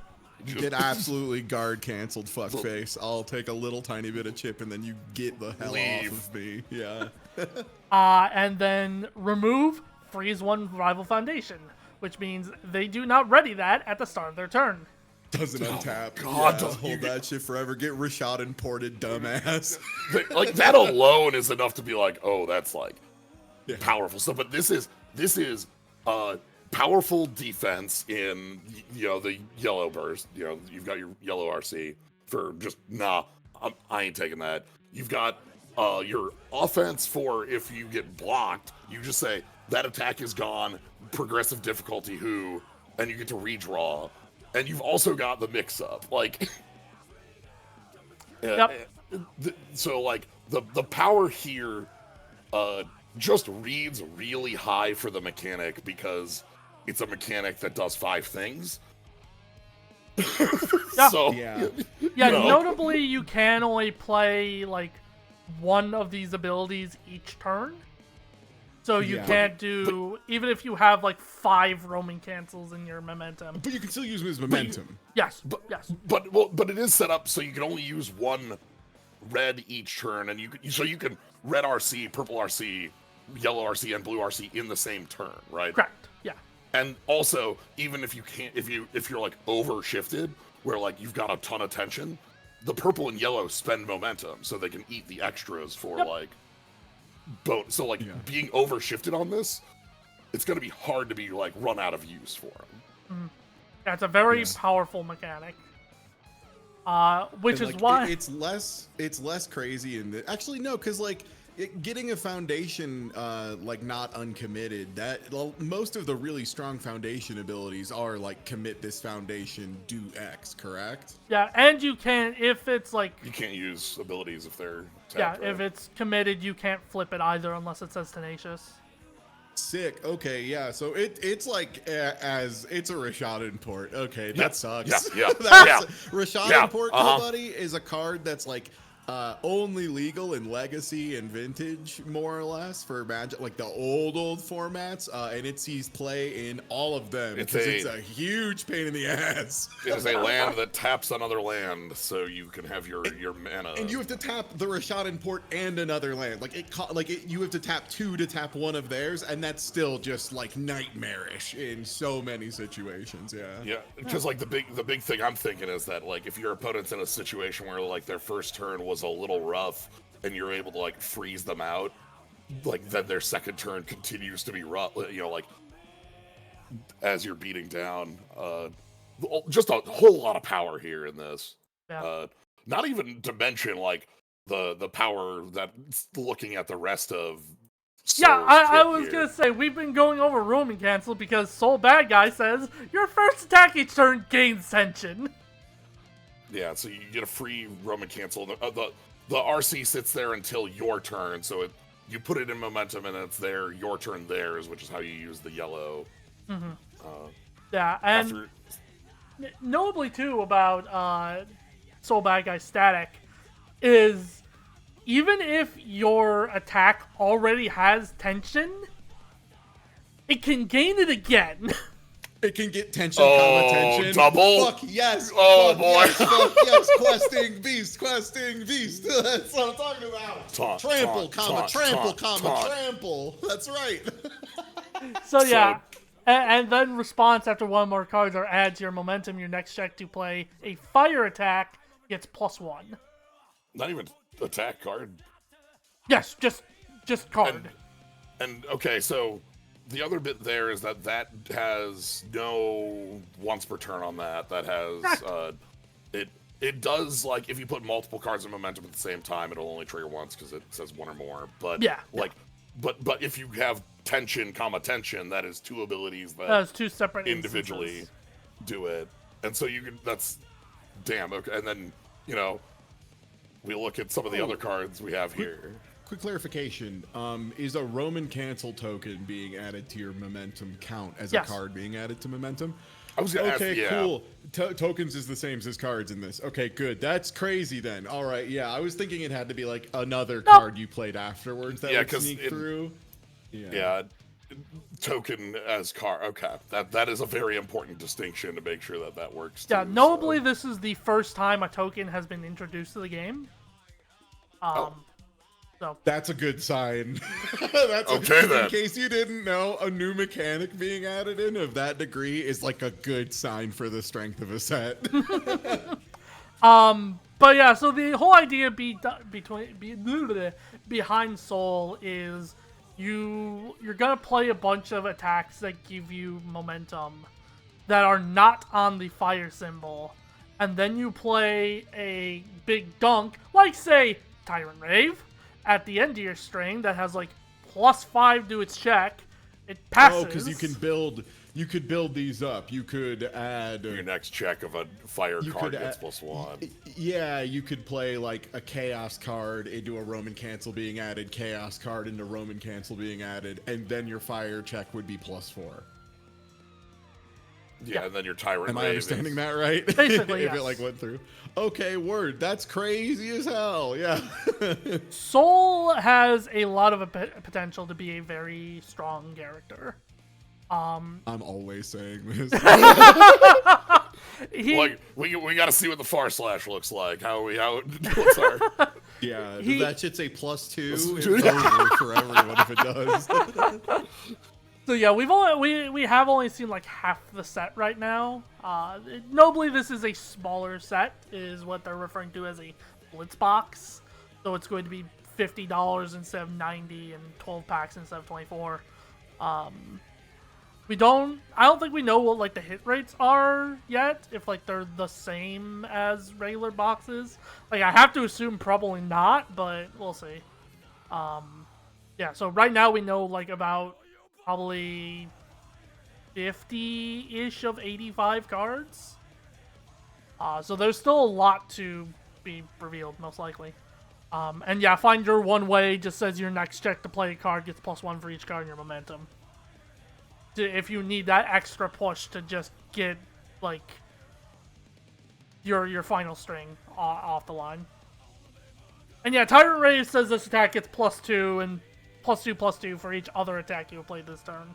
Notably, it does not say in your card pool. So if you say play echo attacks that allow you to play more than one in a turn, Or something that just like drops your persistent difficulty track down again. Just like say anything Roman like that. Cancel Purple, yeah, that'll that count clears it towards out. Tyrant Rave. Oh, it does Yeah. clear one. Oh, Yeah. gross. Because that. Yeah. This feels like it's gonna play kind of like Godzilla, but with less gambling in a way that I'm into. Yeah, he has a lot of potential. He's almost like a bit too high aspect for me to really build a like super hard quality deck for him, but I am very interested to see what people do with him. Yeah. And yeah, this was the character that I was most excited to see revealed. Because I think Nagoriyuki just has the fucking coolest design in Guilty Gear Strive. So yeah, first off, let's read his enhance, which says, "Add 1 blood counter to this card. Your attack gets +4 damage. Just Simple." plus Godzilla was +3 on everything with like printed 5. Here we just have +4, and I'm sure there's no drawback to the rest of the blood counters. Definitely. Yeah, Or famously, he's Nagoriyuki can have as much blood as he wants in his bars, and it's never a problem. Yeah. When an ability that adds 1 or more blood counters to this card resolves, if there are 4 or more blood counters on it, commit 1 rival card, lose 10 health, or remove all blood counters from this card. This effect cannot reduce your health below 1. So you can't die to this. Yes. Notably, however, about the commit. Just says card. Oh, holy shit! It's not Foundation. So that it's can hit just the anything. character, even. That if can you want to commit turn down off a your opponent's- character. Yeah, if you want to turn off your opponent's main ability they built their deck around, you know? Now, there are some characters like Rodan that say Tenacious because they have a commit cost, so their ability wants to work while committed, so doing that necessarily isn't that strong, but you can't commit other things, like there's strong assets on boards that are normally very hard to commit down. Yeah, Nagoriyuki is interesting because, like, it's kind of the case where +4 damage isn't nothing, but it's also not nothing. Well, also seeing Bloodsucking Universe here being both a tension card Yes. and a throw. Like, throw still have the text of you take half no matter what? Is Correct. that built There are in? ways to Okay. circumvent it, but But, like, you know, Yeah, because that's the thing is I'm always trying to keep in mind, like, there's a non-zero chance, like, that committing 1 rival card is, like, pretty good, but then when you consider you probably are also, if it's on plan, committing another one of their things with a blue Roman cancel, or, you know, like, so on and so forth. right. That's where it's going to be a lot of compounding value, and that's also where the card game designers tend to mess up, in my experience, is when you have a thing that repeatedly adds a lot of little value in ways that spiral that people can't anticipate. Like recently, prowess tokens, which are like little 1/1s that get +1/+1 until end of turn when you cast a spell. Just kind of went out of control in some decks, and it was just like a real slow slide of like, holy shit, there's so many otters on the board. Yeah. You also have just the, to me, the other side I'm looking at is just the fact that, like, how flexible Roman Cancel as a mechanic is, where it does everything you want and more.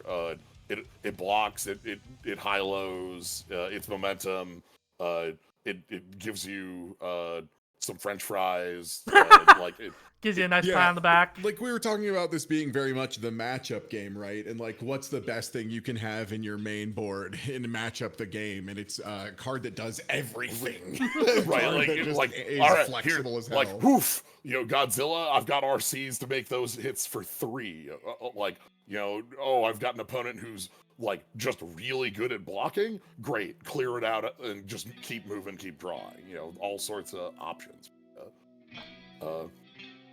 So far, but like, so we've got like Nagoriyuki here has heavy damage and very aggressive when you've got +4 damage on your, you know. Yeah, the big thing I've seen him described as, if your opponent like overcommits once, you're probably dead.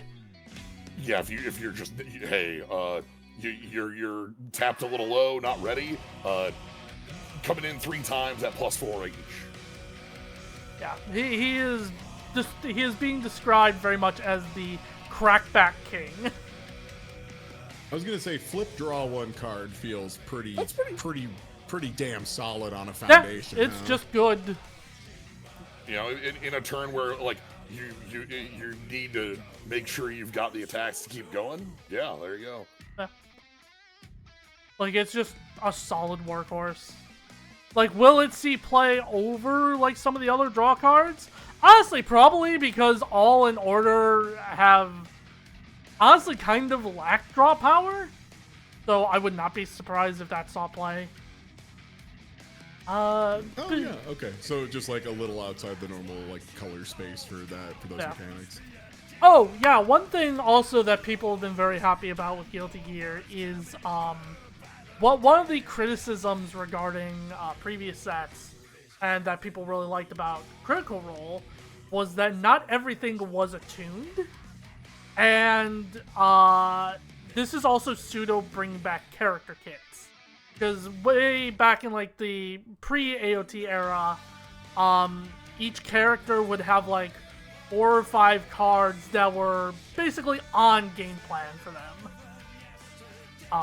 And they had their face on it specifically. That was kind of dealt away with AOT on. Obviously, there were still characters that are cards that have characters' faces on them and all that, but they were far And in less. like a less combat-y anime, like that makes sense, right? That like a lot of your actions are going to be more like story beats as opposed to Soul Do 5K. But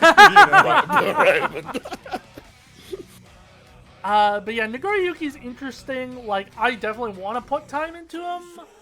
I'm not entirely sure how strong he's gonna be, just because realistically, you're probably only getting that static off like once, maybe twice a game.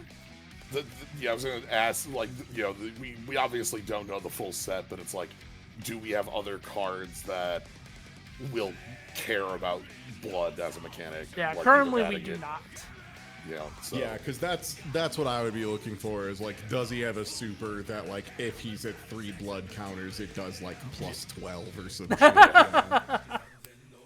Yeah, that's Nagoriyuki. May. May is so fucking funny. Yes, your deck may include up to 8 copies of one ally attack card. So, one thing I will say, historically, that you can run any number of X copies are always like a little niche and not super strong, generally speaking, but they are, one thing they always are is beloved by fans. People love running too many copies of the same card. I don't know what it is, but there's something in the human brain that's like, I'm running 33 copies of rats, and it just makes people smile. Yeah, May, and obviously enhance your attack gets +2 damage. If that attack has the same name as another card in your card pool, you may flip 1 foundation and ready it. So actually very similar to Ochako that we talked about earlier, where her game plan is to be very aggro. She's flipping her committed stuff to ready it. Though this one plays with allies instead of high attacks. And obviously, I don't have it here. There's an attack called Mr. Dolphin that says, like, it gets +1 damage for each ally attack in your card pool. Yeah, and the flavor text on the bottom, I believe, is literally just Totsugeki, Yes. and that's it. Yes. Yeah. Notably, however, there's another attack that was previewed beforehand called Throw Servant. It's a Jacko attack. It has ally, and it says, if there is another ally card in your card pool, draw 1 card. Ah, okay. Yeah, God, this... And it has tension. The fact that, like, you just, like, look, you're here to throw 8 dolphins, and there are other cards that also play well with the setup in the first place is great. This is a... May has a lot of options for 8 timesing ally cards. Probably too many to list. She has a lot of very interesting deck building options, for sure. Which also ties into her ultra rare Great Yamada attack. Yeah, like, gets minus difficulty instead of plus for allies in the pool, and then forces your opponent on an extra progressive to block. So, very important thing to note about that, about her ability. It doesn't leave the pool this turn either. Does not leave the card pool this turn, which means your opponent starts their turn with a card in their card pool. They are minus as hell. Historically, these sorts of attacks, just to be, it gets minus X difficulty for whatever, have been very good. Walk the Dog says it gets -1 difficulty for each committed foundation, with a maximum of 4. Teaming with the Attack Titan says it gets -2 difficulty for each attack in the card pool, to a minimum of 1. This says maximum -8. I was gonna say, how realistic do you think it is with an 8 of to get 3 of the same before this, like, because that's what you're going to be aiming for, right? Is like 2 or 3 is where this kind of breaks to being like good. Right. This becomes like if you get this to 2 or 3 ahead, it's 6 or 5 instead of 8. Yeah, even if like if you're playing like ally keyword attacks only, yeah, this is free. Whether or not that's going to be worth it is another question entirely, because there are a lot of. Oh, that's just each ally attack card. Not- It's not not just ally attack the card ally. with the same name. No, Okay, it's- my bad. I thought that was only the duped card. Okay, that's way more messed up then. Yeah, that's really good. Yeah, no. Also, it just randomly is powerful too, because go fuck yourself. Yeah, what does powerful 2 mean? You have momentum for 2 damage. You can do as much as you want into it. Yeah. Remember which, you know, if you had some way to, I don't know, generate momentum for free on attacks, Roman cancel. Yeah. I don't know, like this would be a way to spend.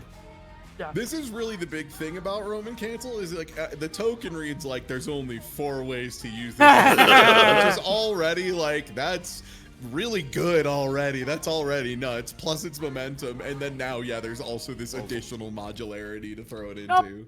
Yep. Roman Castle's a really cool mechanic. I'm so happy to see May here.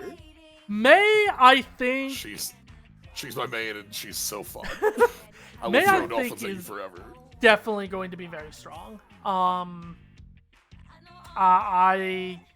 She is very Ochako 4 coded in that she is very aggro. So she's And it probably sounds going like to be very ally playable. attacks are like reasonably common. Like there's a good amount of those. And Disaster of Passion, again, all the foundations are named after their themes. After attack is completely blocked, draw 1 card, discard 1 card. That's not nothing. Like, it's... Yeah, You it's talked about, decent like, stuff. You talked about a couple of points in games where it's like, well, I drew 2 attacks when I needed 3, and you know the turn that you went to draw off Zeke, drawing deeper to find what you need is a nice thing to have. Yeah, May's really cool. I hope people like. I think she's going to be a very interesting deck building exercise because of just how much you can do with her. That's okay. And here's Potemkin paying for his Guilty Gear Strive crimes. Tenacious, which is Tenacious, it has to be tapped down first. It can be played while committed. Okay, it can be played with. Before you take damage from an attack, if its damage is 4 or greater, it gets -1 damage. Okay, so just -1 that, anything. that 32 health is probably more realistically like 45 is what that reads like to me. After your attack is completely blocked, your rival discards 1 card. Oh, they made him do Garuda Impact. So You block it, you lose a resource entirely. Ugh. I do think, realistically speaking, Potemkin is probably the worst character in Guilty Gear in the set. Good. Sentences people are saying in Guilty Gear Strive 2025. Not true if you're not familiar with where Strive was at. Yeah. I got too much. Yeah. That first response is kind of nothing. Like, -1 damage is so little compared to what other minus damage exists in the format. Right, we're seeing. Well, it's hilarious because like it doesn't work with the reduction on an RC because it brings it to 3, right? Yeah. The second response is very powerful, but it's very easy to play around. That being said, I will say, incredible design space for that ability, because it would be so easy to just say, for Potemkin to just say, this attack gains throw or something. Yeah. Instead, they're giving your attacks pseudo-throw in that you don't want to fully block them. So it's the idea of a grappler without fully just saying everything you do is throw. He's also, as we discussed with Byakuya, he's a real 5-hander.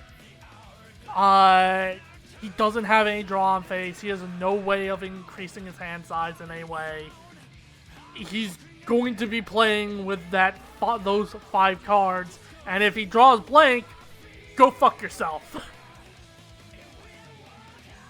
That being said, Potemkin Buster is a really funny fucking card. I don't know if it's good necessarily, but it's really fucking funny. If you don't block this, you are taking anyone who's been grabbed by a pot buster and seen 45% of their bar disappear. Yeah. After this attack is not completely blocked, it gets +6 damage. And it's a throw, so it's like really hard to block, right? Well, you normally with throws, especially with throws on mid, you can, like, because it's going to be dealing half anyway, you don't have to commit to the mid block. So you could just play like a high or low block, but because all of a sudden it gets +6 damage, all of a sudden that becomes a lot more real.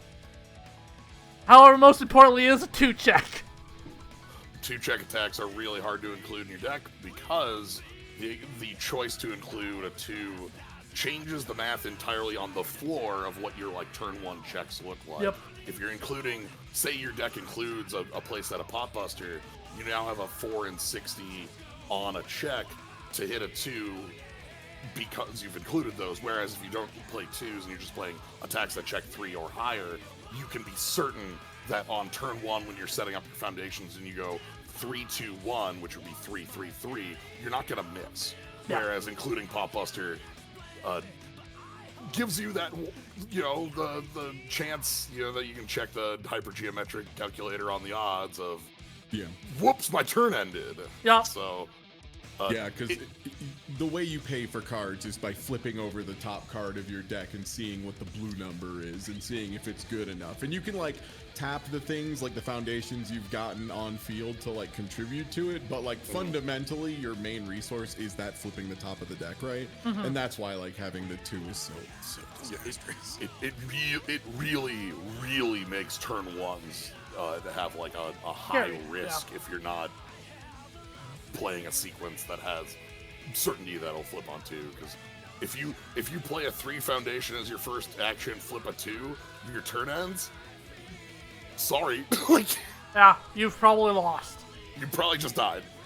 So it's a cost. You have to deck build around the cost, which makes sense that Armorclad Faith is a 1 for its play cost. Because go second in universes is you draw an extra card, you get to start with your character ready, and you can put 1 card down or something. You can review a card, and draw a card. So technically, which is like discard and draw. Okay. Yeah, technically, if you review, you can draw 2 cards at the start of your turn. Okay, and you get to have your character ready as opposed. Yeah, that's to the big thing. Yeah. When So I'm talking about it's turn not 1. just this. Yeah, so like just to clarify for chat, if that did happen, if you just like whiffed on your first move and your turn ended, that's not just giving your opponent the play again. That's giving your opponent the play and a gun. Like, it's really bad. Yeah. Yep. Yeah. So I will say, Armorclad Faith is actually a pretty strong foundation. I don't know if it'll be block and a real effect. Yeah, I don't know if it'll be mainboarded necessarily, but it's going to be a very good sideboard card. Just because just saying, like, if your opponent slaps down, like, a Walk the Dog, which has powerful 3, and if they could powerful for gain, you flip Armorclad Faith, say, no, you have to figure out damage in another way. Being able to just remove any keyword ability is pretty strong. It can also remove tension. You can remove throw, tension. Yeah, like if if you're at chip, then you need to not take chip. Yep. And now everyone's favorite. Oh boy. Alright. Bridget here's got the high hand size, low health. I was gonna say 721 is definitely like you kill me right now or I'm Yeah. exploding, you little lady. Yeah. Yeah, enhanced flip one card in your card pool. This deck gets +2 and -2 speed. In your card pool. In your card pool. Huh. So flip things in your card pool lose text, but they still contribute to progressive difficulty? Yes. There are some cards that will, like, as you can see with Loop the Loop, will say face down cards do not count as progressive, but Oh boy. Oh, how Oh, about boy, that? I am, Yeah, that does it. That Reading would the rest of her explain why kit. that. Yeah. Yeah. and yet twice per turn after your attack deals damage, add one face down card from your card pool to your momentum. Oh, also, just got a note. I didn't realize that we see ally on non-attacks too, for down inside me. Oh, true, yeah. Actually, Just does as they say ally attack or ally card? I actually didn't think about I that. think it said ally card. Ally attack card. Oh, Okay. for the 8 copies. Yeah. Okay. Yeah. But also, yeah. Great Yamada wasn't attacks, right? It was just Great ally. Yamada's attacks too. That was the one I Oh, was was it looking also at. attacks? Okay. Yeah. I'm pretty sure. Okay. It might have said flip 3 ally cards. No, attack. It is attack cards. Yeah. Okay. Okay. May is but- ally attack coded. Got But it. yeah, twice per turn after your attack deals damage, add one face down card from your card pool to your momentum. Which would take it out of the Oh, progressive boy, that difficulty does, yeah. track and Yeah. turn it into meter. God, so that works on a blocked attack too, huh? Like you could have an attack get blocked, then continue As- playing and add the blocked attack. As long as it deals damage. Yeah. So if they so have you're- blocked it. Brother. Yep. And all right, so I can see how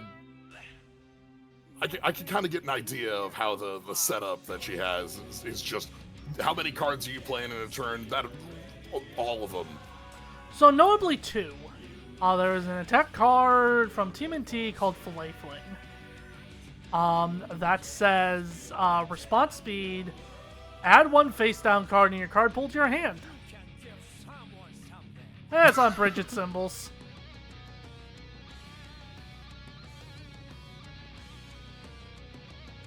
Bridget is gonna be very scary. Bridget, I think, is the best character in the set. This reads like a card that is designed to kill you on turn 3, like turn 2, turn 3, or not at all, and that's kind of it. Well, so here's the thing too about Bridget. She's also very strong defensively. -2 speed means that you have a lot easier time blocking because you can just be yeah. like, all right, cool. Your 5 speed attack is now 3. All I have to do is check a 4 to block. Yeah, nobly And too. also, There If is you an block with loop the loop, you get to pick up because that's yes, it's a static or it's a Yeah. response. Sorry. yeah. So if you block with loop the loop, you can pick up another card that you use that turn. Yep. Keep rolling. Notably, too, there is a card called Filled with Doubt from AOT3. That is an action that says response after attack is played, steal this attack. So you get to play that, and you get to seal their attack. You flip it for -2 speed. Then if you have, I don't know, say a Filet Fling in hand, you block with the Filet Fling and you add the Filled with Doubt back to your hand.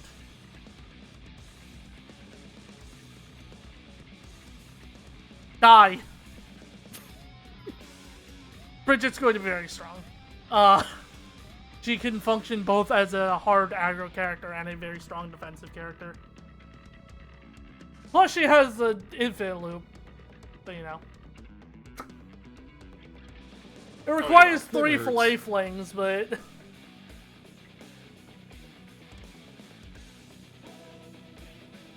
yeah. Time side me's kind of whatever. Like, after you play an ally card, gain 1 health isn't, like, nothing, I guess. But you're probably not running it. That doesn't excite me too much on a character with 21 health. Pretty low impact, yeah. Also, So- Bridget doesn't really play ally cards in the first place, so... yeah. Loop the Loop is going to be pretty good, I think. Just by virtue. It has Frenzy, which means every time you block an attack, this attack is getting stronger. It can pick up other cards at the end of your turn. So that 7 hand size is actually even higher. Yeah. Yep. It's gonna be good. And then we have Kyle Kiske. Hell yeah, the most boring motherfucker on the planet with 6 hand size, 30 health, and nothing to say about it. It's that's me, right. Kyle Keys. We got the most basic water with no ice stats. Okay, good. And are you ready for this ability? It's gonna fucking whelm you. You're gonna be so whelmed by this. This attack gets +1 or -1 speed. If your rival has 6 or more committed foundations, it gets +3 or -3 speed instead. Wow, how generically pretty good, but not like that crazy. Response after you charge after your charge or range attack deals damage. Commit or freeze one rival foundation. That seems scarier to me. Okay, I was that one I don't think we were that one. If especially like the having both tap or freeze, then that's not a once per turn, and that's a. Notably, Order has a lot of stun on it. Yeah, the one we see here just on Roar the Spark is giving stun or -2 speed, yeah. speed. Yeah, Kai, unironically, is probably going to be pretty good. Not a character I think I'm going to play, but that responsibility is very powerful. Yeah, I was gonna say, how much historically in the game has there been like stunning and tapping down your opponent's foundations and like keeping them locked up and stuff, like as a game plan? Has that been represented at all, or? Honestly, not really. I know Like, your other deck that you had brought to Retro was based around having like a heavy amount of stun on the opponent's turn, kind of control pieces. What is very fun though is, or quote unquote fun, is in the Street Fighter decks. One of the pseudo reversals is on air. That is in fact a charge. Oh boy! So you can reversal and you can actually do the reversal stun on your opponent's turn to tap them down and end their turn. Yeah, Kai I think is going to be pretty strong. He just does good things in general. Like his UR, I think is pretty bad, but he himself. How reasonable in the current meta is it to have how often is your opponent gonna have 6 or more committed foundations? Depends on the character you're playing against. Well, that's what I'm asking is Yeah, like what percentage of the field would like in a top 16, is that going to happen by turn 3? Just not at all, like that kind of thing. I'd figure it'd be kind of hard with like any of the backup decks. It's going to be like no, Yeah, you're not because hanging they're- the only backup playing, decks like, with 3 or this. 4. Yeah. Yeah. because their board build is the backups rather than the. Against Godzilla, if he doesn't blow up the board, there's a good chance. Against Deku 6, you're definitely hitting more than 6 committed. Against Rodan, you're definitely hitting more than 6 committed. If you manage to survive like the turn 2 onslaught from Porcos and Ponies, there's probably a good chance they'll have 6 or more, especially if you are playing like stun stuff. Which again, it seems pretty good. Order has a lot yeah, of it stun. seems pretty solid then, yeah. And I don't hate Ride the Lightning for just being like an attack that draws. It feels like a thing that I would feel pretty good excellent. playing at any point. It feels generically quite good, but not like crazy.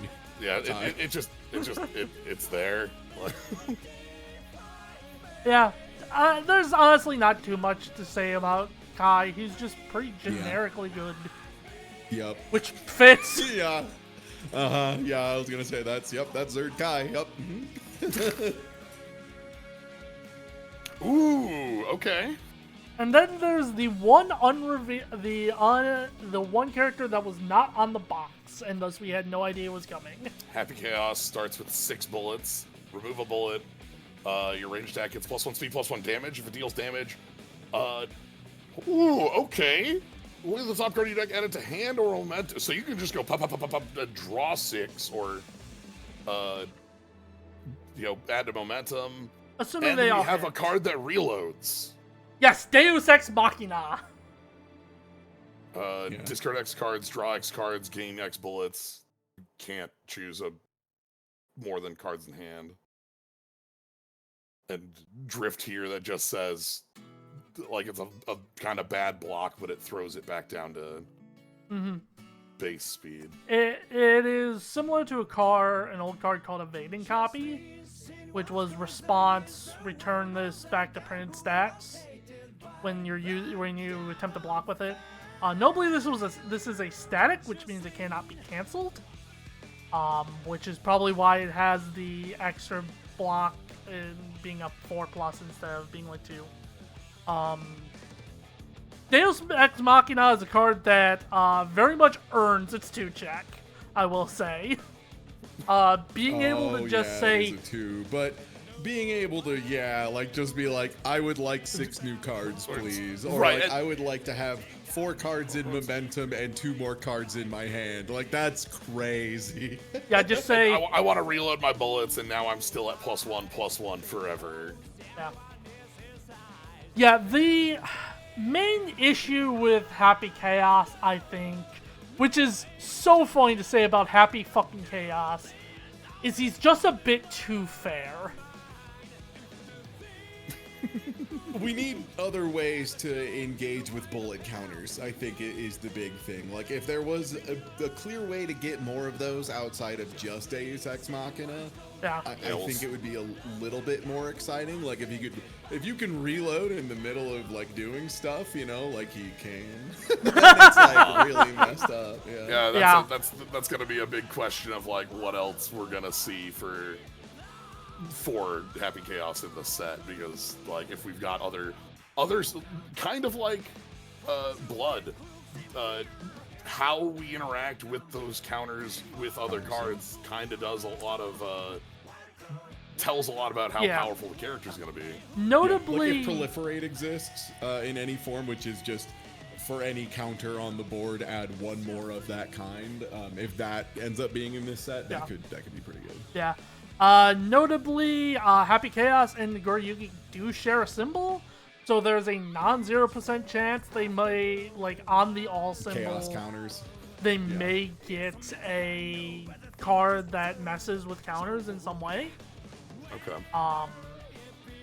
We haven't seen it yet, but it may exist.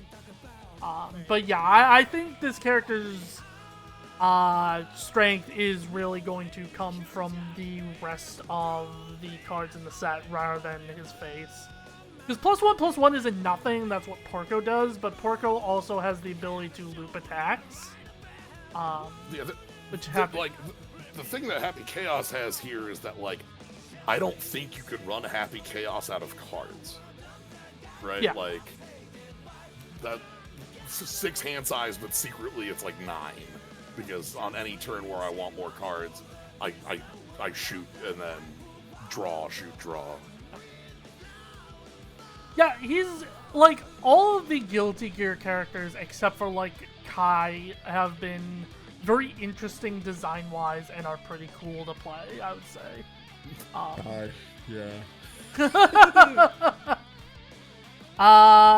And then there's the final character, I know.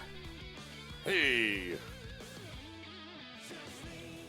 Yeah, mix up for she does days. mix. She's the mix-up character. She does mix. Your opponent can seal a foundation, what is sealing again? It basically turns that off. Like, it has no abilities. Great. So yeah, then notably though, more damage on zone changes, and she's fire. Great. Yeah, notably that is a target seal. It's just worded a little weirdly to get the. They have you. Okay. Yes. So you get to choose what piece on their board you get to turn off. That makes that a lot more powerful than, like, oh, I have 6 foundations and here's the 3 I don't care about. Whereas, like, you were talking about, like, with your deck today, in the event, it's like I have 4 foundations and targeted turning them off is gonna suck really bad. Yeah. Hard Rock Witch says after a rival plays a non-character ability that modifies damage of an attack, cancel it. That's pretty good. It stops your opponent from buffing up a major attack, and it stops your opponent from, stopping your damage from going through. It'll probably see some outplay, not like a 4 of, but yeah, that's good. Now, Megalomania is a wild-ass fucking card. While this card is in your card pool, if there are 3 or more sealed cards in play, your other attacks get +1/+1. Well, obviously, very good, and I know she's going to be sealing a lot, most likely, if your opponent declines the zone changes. If you have 1, all your attacks are getting +1/+1. God forbid you have more than 1 in your card pool. However, Blitz, seal 1 card in your rival stage. Your rival may spend 2 momentum to cancel this effect. Tell me why this card is fucked up, please. So, Blitz happens before anything, right? That's like... After responses, before the enhanced step. Yeah. So, you... Oh, card. Hi. I thought that said foundation until I read it again. No, yeah, it's just. Yeah, It's okay. card! So, It's card! card. So, Seal 1 you're- card! I'm turning off. Your character's off for the day. We're good. And spending 2 momentum isn't nothing. No, that sucks. That especially if you're playing against a non-Guilty Gear character that doesn't just get to add stuff to momentum for free constantly. Megalomania is a fucked up card. Also checks 3. Yeah, checks 3. It's not a 2 check. It probably could be, honestly, but... So, the big thing is... Sealing is the only way to shut off static abilities on character. Yeah, like the there are the pieces of text that even like Nagoriyuki can't turn off with the blood, commit your character. Yeah. So there are 2 characters in standard currently. King Ghidorah and Reiner 2. Oh my god, Ghidorah just dies because Ghidorah doesn't have extra lives. Oh no. Yeah, Ghidorah Static says it starts the game with 3 head counters, and when you go down to 10 health, lose a counter and return back to 10 health. No! If your character's sealed, you don't get to do that! Reiner Braun has 17 health, and says if you go to 0 health, flip your character and return back to 17 health. No! Yeah, now it's a real card game. Okay, yeah, now that kind of blowout exists, oh yeah. That's good stuff. This card is going to be very good in the characters that can afford the space to play. Fire, huh? Fire Void, yeah. You only need one of the symbols to play them, right? That's how this works. So, any fire character could run that. You do have to play it on Fire or Void. It is not attuned. So if you're not playing on one of those symbols, but your character has it, you have to be on one of those symbols. But fire is one that we've seen a fairly. Fire good is quite chunk good. of. I don't entirely know if Porco can make the room for it, because Porco is very It has a very tight list. This would be the funniest sideboard option in the universe. Yes. For Yes. Soul. Yeah. Very funny thing to note, though, in terms of characters who can play it. Where is... here we are. So it had the range keyword. Hey, Zeke, guess what Zeke B-Sign does? Range +2/+2. And discard 1 back and add 1 range attack for your discard pile to your hand. Oh god, so this can just loot Megalomania, Ah. If it's a matchup where it's a real effect, all of a sudden you're playing it a bunch. Megalomania is one of the reasons why That's I'm cute. going hard on this set, in addition to it just being Guilty Gear, but I want a lot of Megalomanias, and I don't want to spend the probably $50 it's going to become. Or maybe I'm just wrong and won't see any play, but turn off your opponent's character is notoriously a fact that is very rarely printed. And usually when it's printed, you have to jump through a lot of hoops. It's not just go fuck yourself, spend more 2 momentum or die. Yeah. But All right. yeah, that's the Guilty Gear characters. Very, if you couldn't tell, I'm very excited for this set. Yeah, I was gonna say, definitely Yeah. let me know as soon as it's Yeah, all, absolutely. Leaked so we can run some of it because they put my Blorbo in, so I'm gonna be obligated You to know, run that some is... games of my Blorbo. Plus, like historically, my track record with fighting game based card games is extremely good. So I would love to see if that will carry over. If I can keep my 13-0 record in Yomi. Yeah, y'all are both going to be going off to doing other stream stuff, right? After this? Yeah, I gotta get Yes. some food in me before, but Same at here. 6 o'clock, I'm going to be hanging. So in 30 minutes, I'm going to be hanging out with Doc over at twitch.tv/mdct, playing some Supermarket Simulator because they added co-shopper mechanics. They add co-op to that, which I am very interested in seeing. On the opposite side there, I'm at the back of Yakuza 7 playing through. We'll all be up to this evening in chapter 13. Like we're nearing the end of it, so that's been a blast. Oh yeah. Nice. Yeah, that game is awesome. Yeah. I'm jealous of anyone playing it for the first time. It's so good. Did you break the economy with Mahjong at all?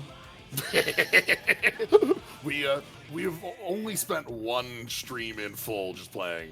Mahjong the whole time. Yeah, so yes. Hey, what if we just go to the tables and have a good time playing this for you could the actual other way to break the economy on Koi Koi is so much more funny to me.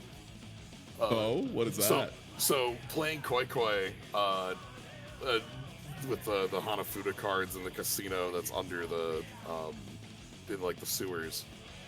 One of the big things about that is you put up your money, and like if you win the hands of Koi Koi by a bunch, you get a bunch of points back, and you can buy plates and get a ton of cash. If you lose, you can pause and hit exit minigame, and you get your stake back. Okay, I gotta hit the raid.